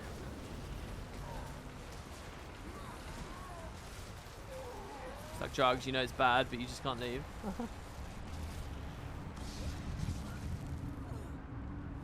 Your favourite audiobook is Monkey. The guy who reads it is ultra invested and voice acts so well. Really? That's cool. What's Monkey about, though? Curious to know. I have to say, I don't listen to many full audiobooks. I actually, when I started this Ghost of Ascalon one, I actually had to, like, listen to segments of other audiobooks specifically for the purpose of guessing what I should do mine like what speed to read and stuff, just because I didn't have that like baseline, like for real. The only audiobook I've ever really listened to, if maybe I'm misremembering, but is the Lord of the Rings trilogy. I listened to that on audiobook, and I thought that was really well worthwhile, because there's a lot of really exotic and badass and interesting names and fake languages that you get to hear the pronunciation of. It could be a bit of a bloated, heavy read, to be honest. So having it on audiobook as well, kind of affecting the pace a bit better and stuff, I think is well worthwhile. So I do recommend that. If you kind of want to get into Lord of the Rings. By the way, people with game recommendations, let's not forget, right? People talking about New World, and that's all well and cool, and I might give you the full update on New World. But I mean, what did I say this on stream, or was this in a private Discord? If it was on stream and you've heard this already, I'm really sorry. But I was reading about basically the New World situation, and came across a really interesting idea, which is basically that because Amazon is producing a new like third era TV show, right? And they're like limited, they can only be in the third era or something like that. And they're making an MMO. There's a new Lord of the Rings MMO that's going to complement the TV show and stuff. The idea is that maybe Amazon was like, well, fuck this New World thing. Let's cut their budget. Let's kick their time scale up. And let's go all in on the Lord of the Rings thing instead.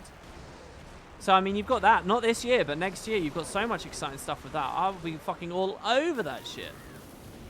Talking about generic MMO coverage.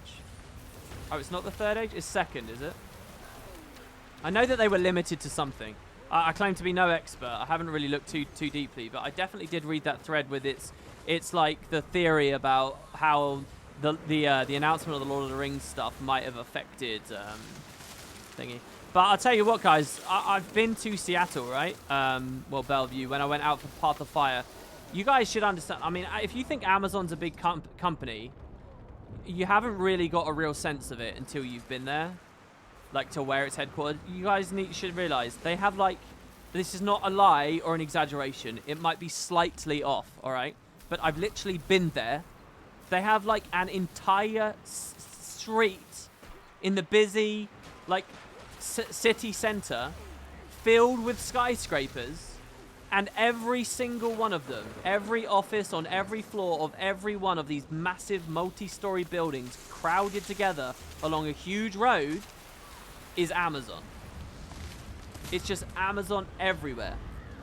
And they got like the 3 game studios and the 3 games that we heard with the initial like Amazon unboxing or whatever wasn't even necessarily everything.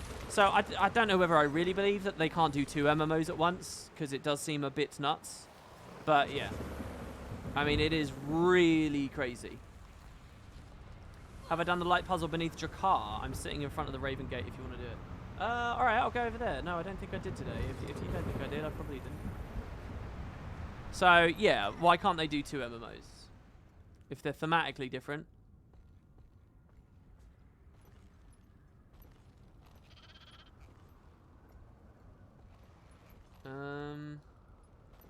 Beneath Jakarta, I want to go under the ice, probably. Amazon is soon bigger than the Amazon. It's in the rainforest. If I go that far. I'll give you an anecdote about the Amazon rainforest one day, but I've not been there, so sorry. You're really looking forward to the upcoming content. Your most recent video to me got you immediately to log into Twitch. To sub, Prime sub's yours for now. Will not find a better use for it other than to support you at least for a bit. Thanks, man.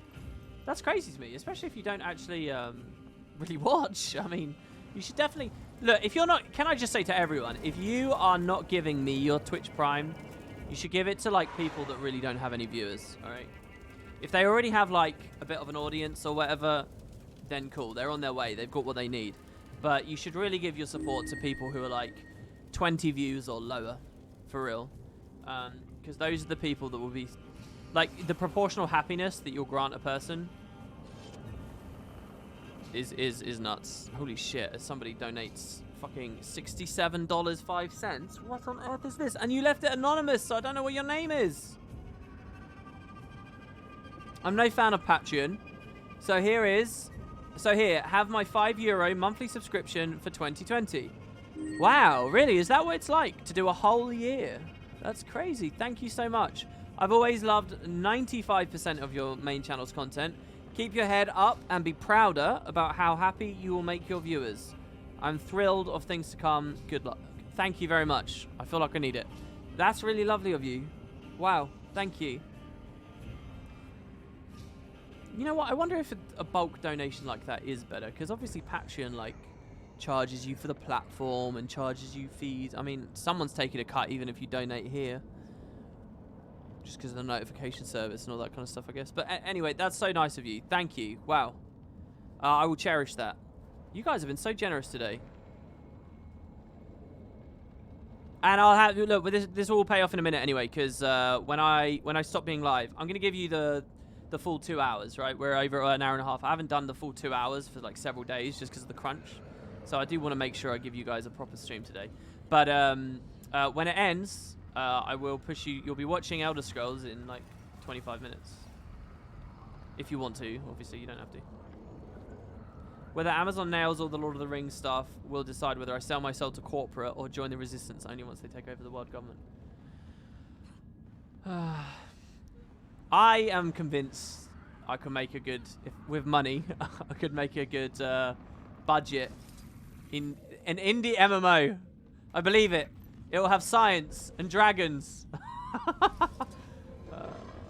Sake. No one will ever make the perfect MMO. Unless it's me. But no, I think it could be really good. I'll tell you what though, I never played the current Lord of the Rings MMO. If the release date is appropriate, I might have space to do like a versus. Oh, this is wrong. What do you guys think? Guild Wars 1 versus Lord of the Rings Online? That's what it's called, right? It's just Lord of the Rings Online. Do you know what I really want to play as well? Star Trek Online. I've got an old friend, right? I would be amazed if anyone remembers this guy. He was in a couple of my videos a long time ago. Xavier, Guild Wars buddy. He played Star Trek Online, but I only became a Star Trek nerd more recently. I became a Star Trek nerd maybe 3.5 years ago. And this was well after I knew him. But he used to play Star Trek Online.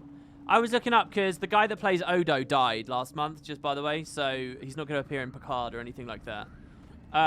Which it really fucking sucks. Renee seemed like such a cool guy at their conventions and stuff. Not that I personally went, but, you know, I watched their conventions videos. And Nog died as well.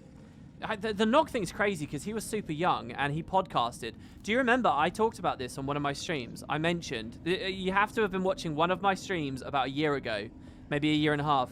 I was reading about Star Trek Deep Space Nine and I realized that Aaron Eisenberg, who played Nog from Deep Space Nine, plus, this is really disrespectful, I've forgotten his name, the guy that played Harry Kim from Voyager. The only reason I remember Aaron's name is because he died, just for what it's worth. But they did a podcast. And they got, like, all kinds of different topics going on about Star Trek. Like, it was so cool. And they got other members of the cast and crew. And there was the Deep Space Nine documentary. The only documentary I ever bought on YouTube where I, like, literally... You know, sometimes you go to a YouTube page and it will, like, you can buy a film. I bought the Deep Space Nine documentary. It was from, like, 2 years ago. Aaron was in it. So you've got this guy that's making active YouTube podcasts, an ex-cast member from Golden Age Trek, which, yes, is the 90s stuff, not the 70s stuff. And, come at me, bro. And, he died. He fucking died. Like, I was watching his podcasts, and then boom. I think I noted that his podcast got extremely low viewership, which I always felt kind of crazy about. But, so he's gone, and he was young, as all anything. My perception's probably a bit shifted, because obviously he was playing a kid in the show. He's a very short man, so they cast him as a kid. He was a child Ferengi in the show. But so, yeah, anyway, 2 of the cast members died, and I was reading, like, Renee's Wikipedia page. And they all have, like, what have they been doing? And it's like, oh, they did this, they did this, they did this. Voice acting section. And you read all the different things they voice acted. You find out that they were in, like, the DCAU and shit. And I'm like, oh, my God. You know, like, what's his name? The guy that played...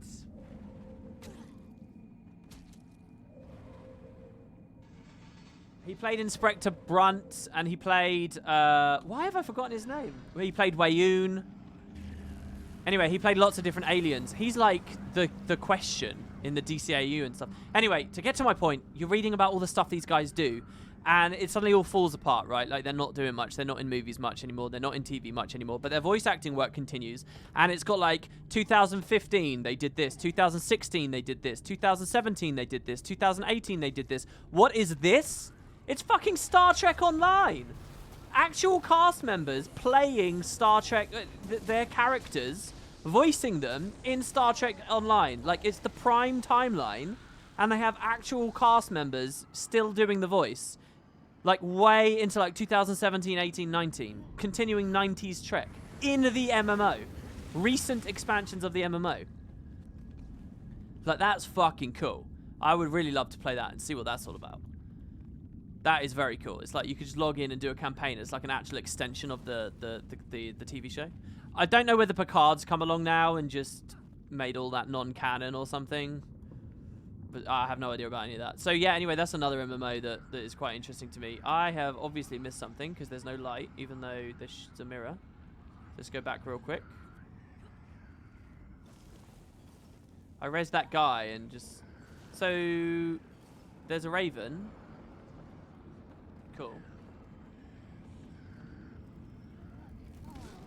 Ow.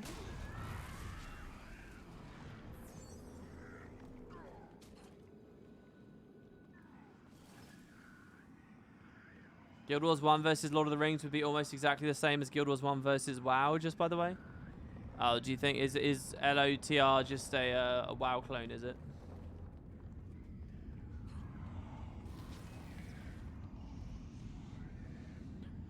Another versus that I've always thought would be really good. None of you are going to believe me. You're really not. Maybe you've played both franchises enough, but is Borderlands and Borderlands 2 versus Guild Wars 1. I know that sounds fucking bonkers, but the format of the games are really similar in terms of how the maps work, in terms of how enemy respawns work, farming for uniques, all that kind of stuff is really, really, really similar. And I've always found that fascinating. It's not really a versus, it's more of just like a fun comparison, I guess.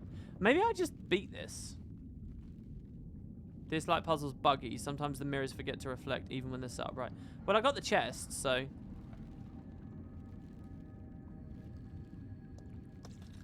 Hey, Dan Scott, it's good to see you. Guild Wars art book from Dark Horses comes out on March. Can't wait to get a copy of it. Will I make a video? It contains lore too. I'd love to. I really would. If I could get a little bit of money, if people do come to Patreon and stuff over the coming days and when I put this other video out, if I get a bit of money, I could buy one of those, like, lecterns. You know, I read some of the books and stuff before, and I did some unboxings. If I could put a lectern in front of the camera and I could just turn the pages, and it was properly framed and stuff, I would just read the book. It wouldn't be like an audiobook. It'd be like a casual commentary that's kind of like an audiobook. But I think that would be really good. Right, I'm going to assume... I didn't get an achievement ding, no, but I've done this before. That's 2 out of 3. I guess I can just look. Let's see what we got. Gold position. Gold in forestry events. I got to do 7 more. Like the braziers throughout the West Bureau marches. Oh, I only need 1 of these. A ruin once devoted to the greatest of hunts. That's not the Safala ruins, is it? Or something? It's interesting, because obviously they do the Great Hunt down south now. By the way, that says 13... Oh, no, that's different. And they don't have hints for the idols. Still need lots of those. Okay, yeah, check it out. Mystery of the Hidden Tower, the Labyrinth, and the Raven Gate ruins. They're all at 2 out of 3. I think I've got all of those pushed up. Yeah, I'm not going to slice each thing out and make a PDF. No way. Did I ever consider Salt and Sanctuary for an LP? A lightweight but beautifully designed game for in between. I played that with Matt. When we were doing the podcast, it was a Guild Wars 2 podcast that then we transitioned away from Guild Wars 2. And then we actually started ending the podcast with a bit of gameplay. And then we went to do full gameplay videos over on its own channel. So that phase where we were doing the podcast but with gameplay at the end, we played a few different games. Salt and Sanctuary was one of them. I never really got into it because I was playing with a huge amount of latency, and he was quite practiced at the game at that point, and I sucked at it, and I felt very, very not good. I was probably not very entertaining. I didn't enjoy it. I've talked about Shadow lots already, Darg. I'm not interested in it for now because I didn't like the game much. Hi, WP. Just dropping in to say thank you for the work you put into the audiobook. Looking forward to listening. I will try and up my Patreon pledge too. That's lovely of you. Thank you. I hope you do enjoy it. I'm currently in a bit of a weird place. Next time I have a Guild Wars 2 week, I could just do the whole week on another audiobook.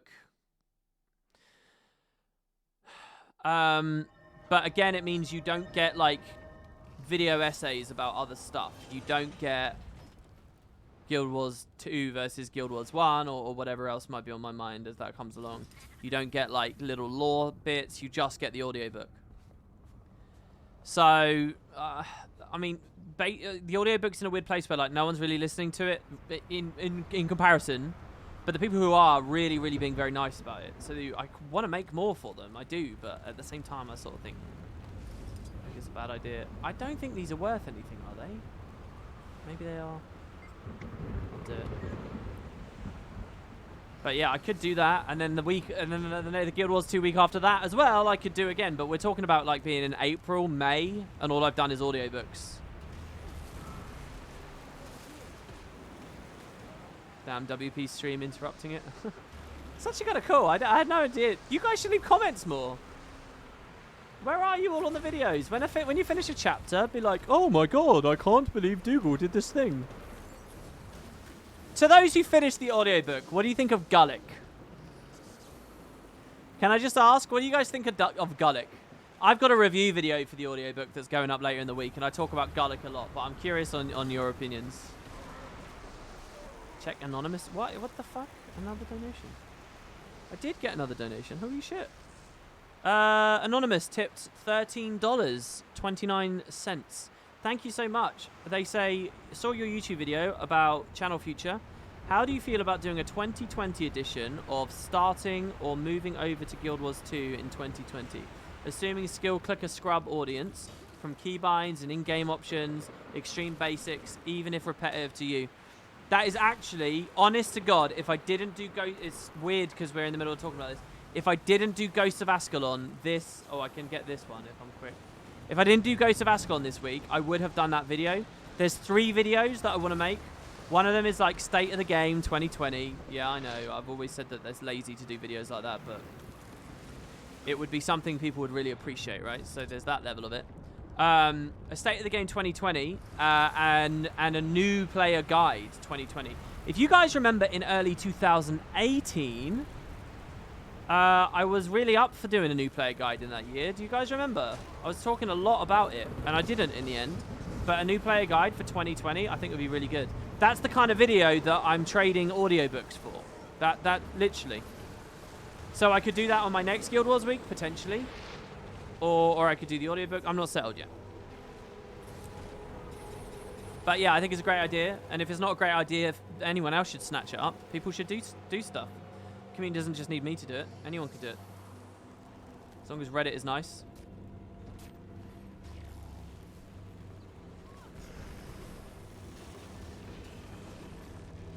Onboarding new players is never lazy. Well, no, what I mean is it's kind of low rate because it's very... It's to me, it's on the same thing as you could do that like every year, and you could never really change the content or push boundaries or do anything artistic or have real discussion. Like, it's not really much value, really, as far as my my own tastes are concerned. That's what I mean. It's really just there because it's like, oh, I want views. That's what I mean when I'm talking about that. Which again is probably a very healthy attitude.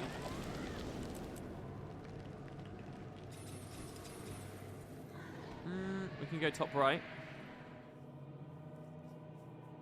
Kind of a weird game recommendation. Warrior Within. Why are you saying that? You scare the shit out of me sometimes. Is that because I've talked about that before? I have no memory of ever talking... You're talking about Prince of Persia, Warrior Within. I'll do another escort, I guess. This might be worth something? Question mark? I love that game. I really, really, really like that game. That's a game like Eternal Ring to me. That it's like, maybe I'll get time to do it. But I can't imagine. It's almost like an Azuric game, except the problem is it's not as obscure as Azuric, so it's probably already got a lot of traffic on it. But Eternal Ring is another game much like that. A PlayStation 2 game that did a first-person RPG perspective, but used the shoulder buttons for looking around and up and down. So it had the most horrendous control screen you can imagine. Just think of a first-person game, but you don't get to use analog sticks. You use the D-pad to move, to walk around, and use the shoulder buttons to look up, look down, look left, look right. That's what the shoulder buttons do. 4 buttons to look in 4 different directions. And then you have an RPG. And no one really gave it a shot because of the fucking controls. However, I did give it a shot when I was a lot younger, and it's a huge nostalgia bomb for me. It's a pretty compelling, exciting world. I've always loved that game, and I've always wanted to talk about it. I only realized more recently that it was the first thing from the guys that now do the Dark Souls games. So, that's pretty cool. And aren't they doing a game called Ring something again now? Oh, imagine if it was the same franchise. That'd be so cool. But yeah, that's one on my old obscure gem list. What a waste of control. I know, it was PS2 as well. This isn't PS1, where like the analog sticks just hadn't been put on all the controllers yet or whatever, you know. It's not pre-dual stick. Yeah, it's called Elden Ring now. Yeah. Oh, well, I don't know whether Elden Ring is related to Eternal Ring, but I do know that the guys, their first thing was Eternal Ring, which I played, and then I never looked at the Dark Souls stuff. If I had known all those years ago that they were the Eternal Ring devs, I would have jumped on it. I really would have. I'd probably be in a very different place right now. But yeah, I don't know anything about Elden Ring except that they've added Ring into the title again. WP, jump on the train with us. It's the game that's calling you. I mean, what is there to know? Sell it to me.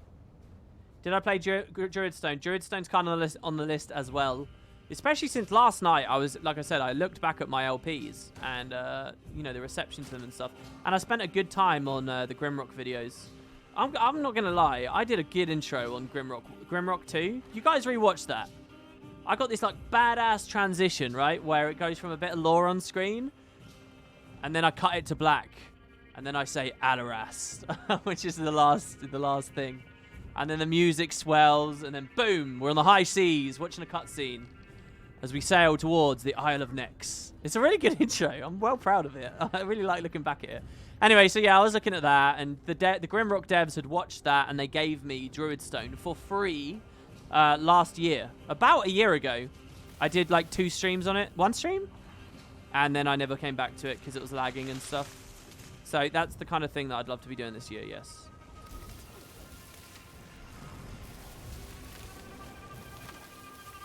Did I change the Guild Wars 2 LP intro? What do you mean? You've seen them. What do you mean, did I change it? What intro? Rip the Druidstone stream. Look, I'm thinking long and hard about Master. I really am. There seem to be a couple of people that are ludicrously salty about Master. Like, really salty. I didn't realize it existed until probably, like, the last couple of weeks. But they're really salty. I don't know whether they're just losers that I should ignore, or whether I should think about the fact that if one person feels something then and says something other people do, they just haven't spoken. I don't know whether I should just ignore it, or maybe change the format or something. I'm not sure. And also, I will say another thing. A lot of people were lovely and very, very supportive on my channel update. But a lot of people also did just say that Master is boring to them, that they'd rather watch something else on Twitch. So I don't know. Look, let me just remind you all, okay? I'm a man of my word, and we started Master like late April last year or some shit like that. And I said I would do 90 episodes and then decide if I'm going to go on. And I did 90 episodes, and I said, yes, I would go on, but I'm going to stream in the evenings instead of the morning. And then I did 90 episodes, and that was just a little while ago. And I said, yeah, it seems all right, and I kept going. So we're going up to 270. We will see that. But when we get to 270, who knows where we'll go. We might start covering other MMOs right here on the stream. We could do all kinds of things. I don't know, though. I don't know. Or we'll carry on with Master. It depends. Because it's definitely true that Master has lost the stream viewership as it's gone along. But I mean, if I'm not doing Master, what is long form enough in Guild Wars to really do? Like, what? You guys think the Master's lost viewership? Imagine if I was just grinding fucking speedrun attempts. 270 streams in a row. You think that's better?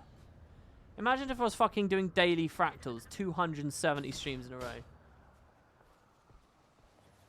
As far as getting something meaningful daily out of Guild Wars 2, I can't see anything better than this. I really can't.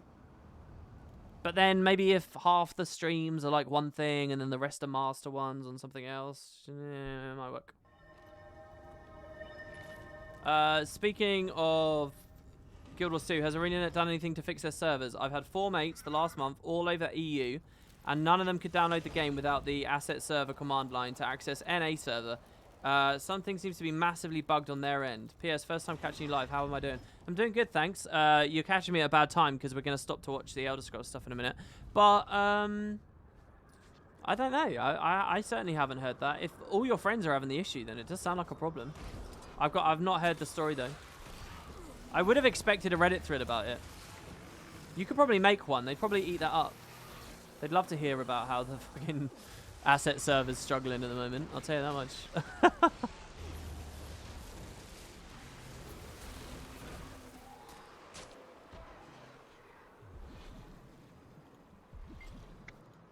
Right, we'll help you get this next login done. This is good. I like this. I think they did this patch really well. This is like what I wanted in Grothmar, but in Grothmar it was really frustrating because I'd finish an event and then I'd have to like stop and go wander around doing a ton of other stuff before I could start engaging with chat again. This map's just like easy breezy. I get it. My perspective on this is a bit weird and warped. Like not everyone's going to enjoy doing 20 events, but this doesn't feel like hell to me. I reckon if I wasn't streaming, I'd just have a movie. I'd probably have an episode of Star Trek original series on as I work through that. Halfway through season 2, which by the way is way better than season 1. Like way better. It's amazing to see how outmoded a lot of that is. I watched this amazing episode, right, where there's this woman that they land on a planet that is being ruled by what is essentially the Greek gods, right? Except only one's left. And he says he loves this woman, and like he just magics all of her clothes off and puts her in this like really, really drapey, exposed dress. And you know, he's oppressive, and he did that without her permission, and he just did it. And you would expect the woman to be offended, right? And you'd be like, how dare you, you know, slap him or something, right? Even if it's a bit theatrical and over the top. But no. This is long enough ago that she's like, oh, it's beautiful. And then she like starts making out with him and falls in love with him. It's so funny, man. It's really funny. It's kind of annoying as well. Like the premise of that episode is like, oh, you need to not be in love with him and then we'll be okay. Otherwise, everyone's going to die. 400 people. And she's like, how can I break that man's heart? He's so lonely. And I'm like, you're going to break 400 hearts. You're going to kill 400 people. This is easy. Sort it out. But they're like, oh, women, they're very complicated, aren't they? It's like so fucking like ridiculous. And in the same episode, there's a bit like, you know, Kirk in that, right? He's a character. He's got his flaws and his facets and stuff. But most of what he's doing a lot of the time is he's just a mouthpiece for what humanity is supposed to be like in the future, okay? So there's this scene where the guy's like, I am a god, worship me. And Kirk is like, humanity has no need for gods. And I'm like, all right, that's pretty progressive by today's standards. That's pretty cool.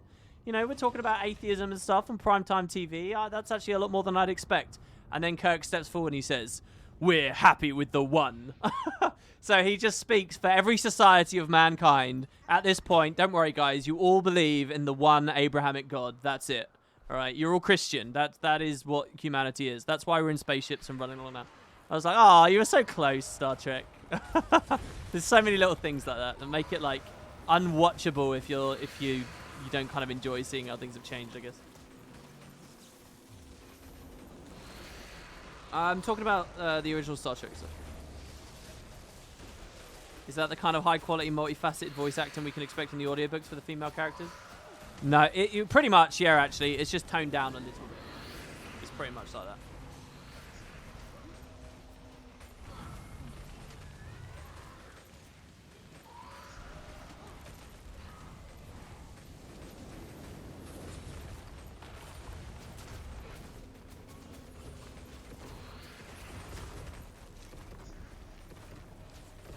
Yeah, that high horse very rarely needs to be used.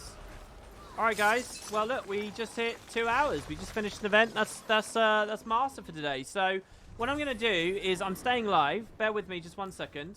I'm gonna read subs and donations in a moment. But what I'm first gonna do is publish the Elder Scrolls video, like right now as I'm live, and I'll link it to you guys in chat. You can click it and you can watch it. Hopefully, there's no editing mistakes. I've actually already shown it to Darg, who has told me that there's no editing issues. I'm scared. I'm really genuinely scared. I hope people like this.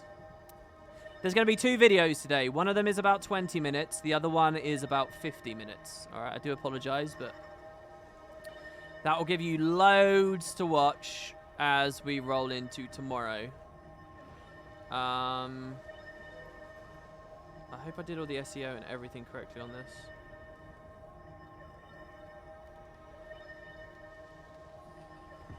So, because I'm a bit of a noob with the franchise, and I'm assuming most of you guys are, I've given it the name The Noobs Anthology, which I don't know whether I'm still settled on, but I guess I'll be settled enough.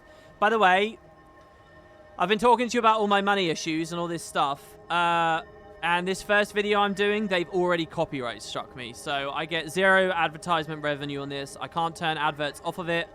It's all just going into someone else's pocket. I don't know who. Probably, well, I don't know. I could probably see who claimed it. But yeah, this isn't like Guild Wars where I can just use the music, apparently.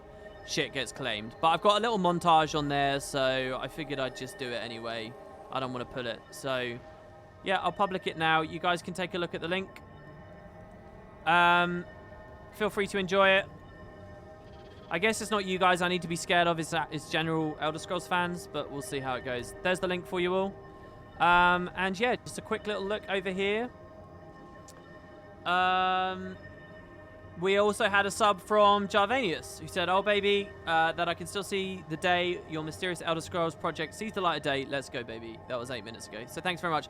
Thanks for the follows, guys. I'm here every single day. So if you follow me, you'll get a notification tomorrow of the same thing. Thanks for all the lovely support, kind words, amazing donations and tips and stuff here.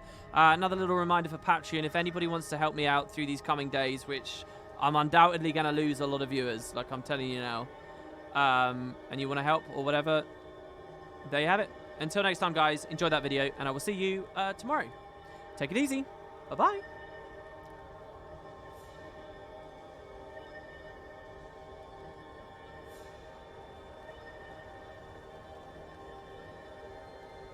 Oh, we'll do Bone Skinner as well soon. For people who are still here and more Guild Warsy interested, we'll do Bone Skinner soon. If I haven't got it beaten tonight, which I hope to. All right, bye, guys.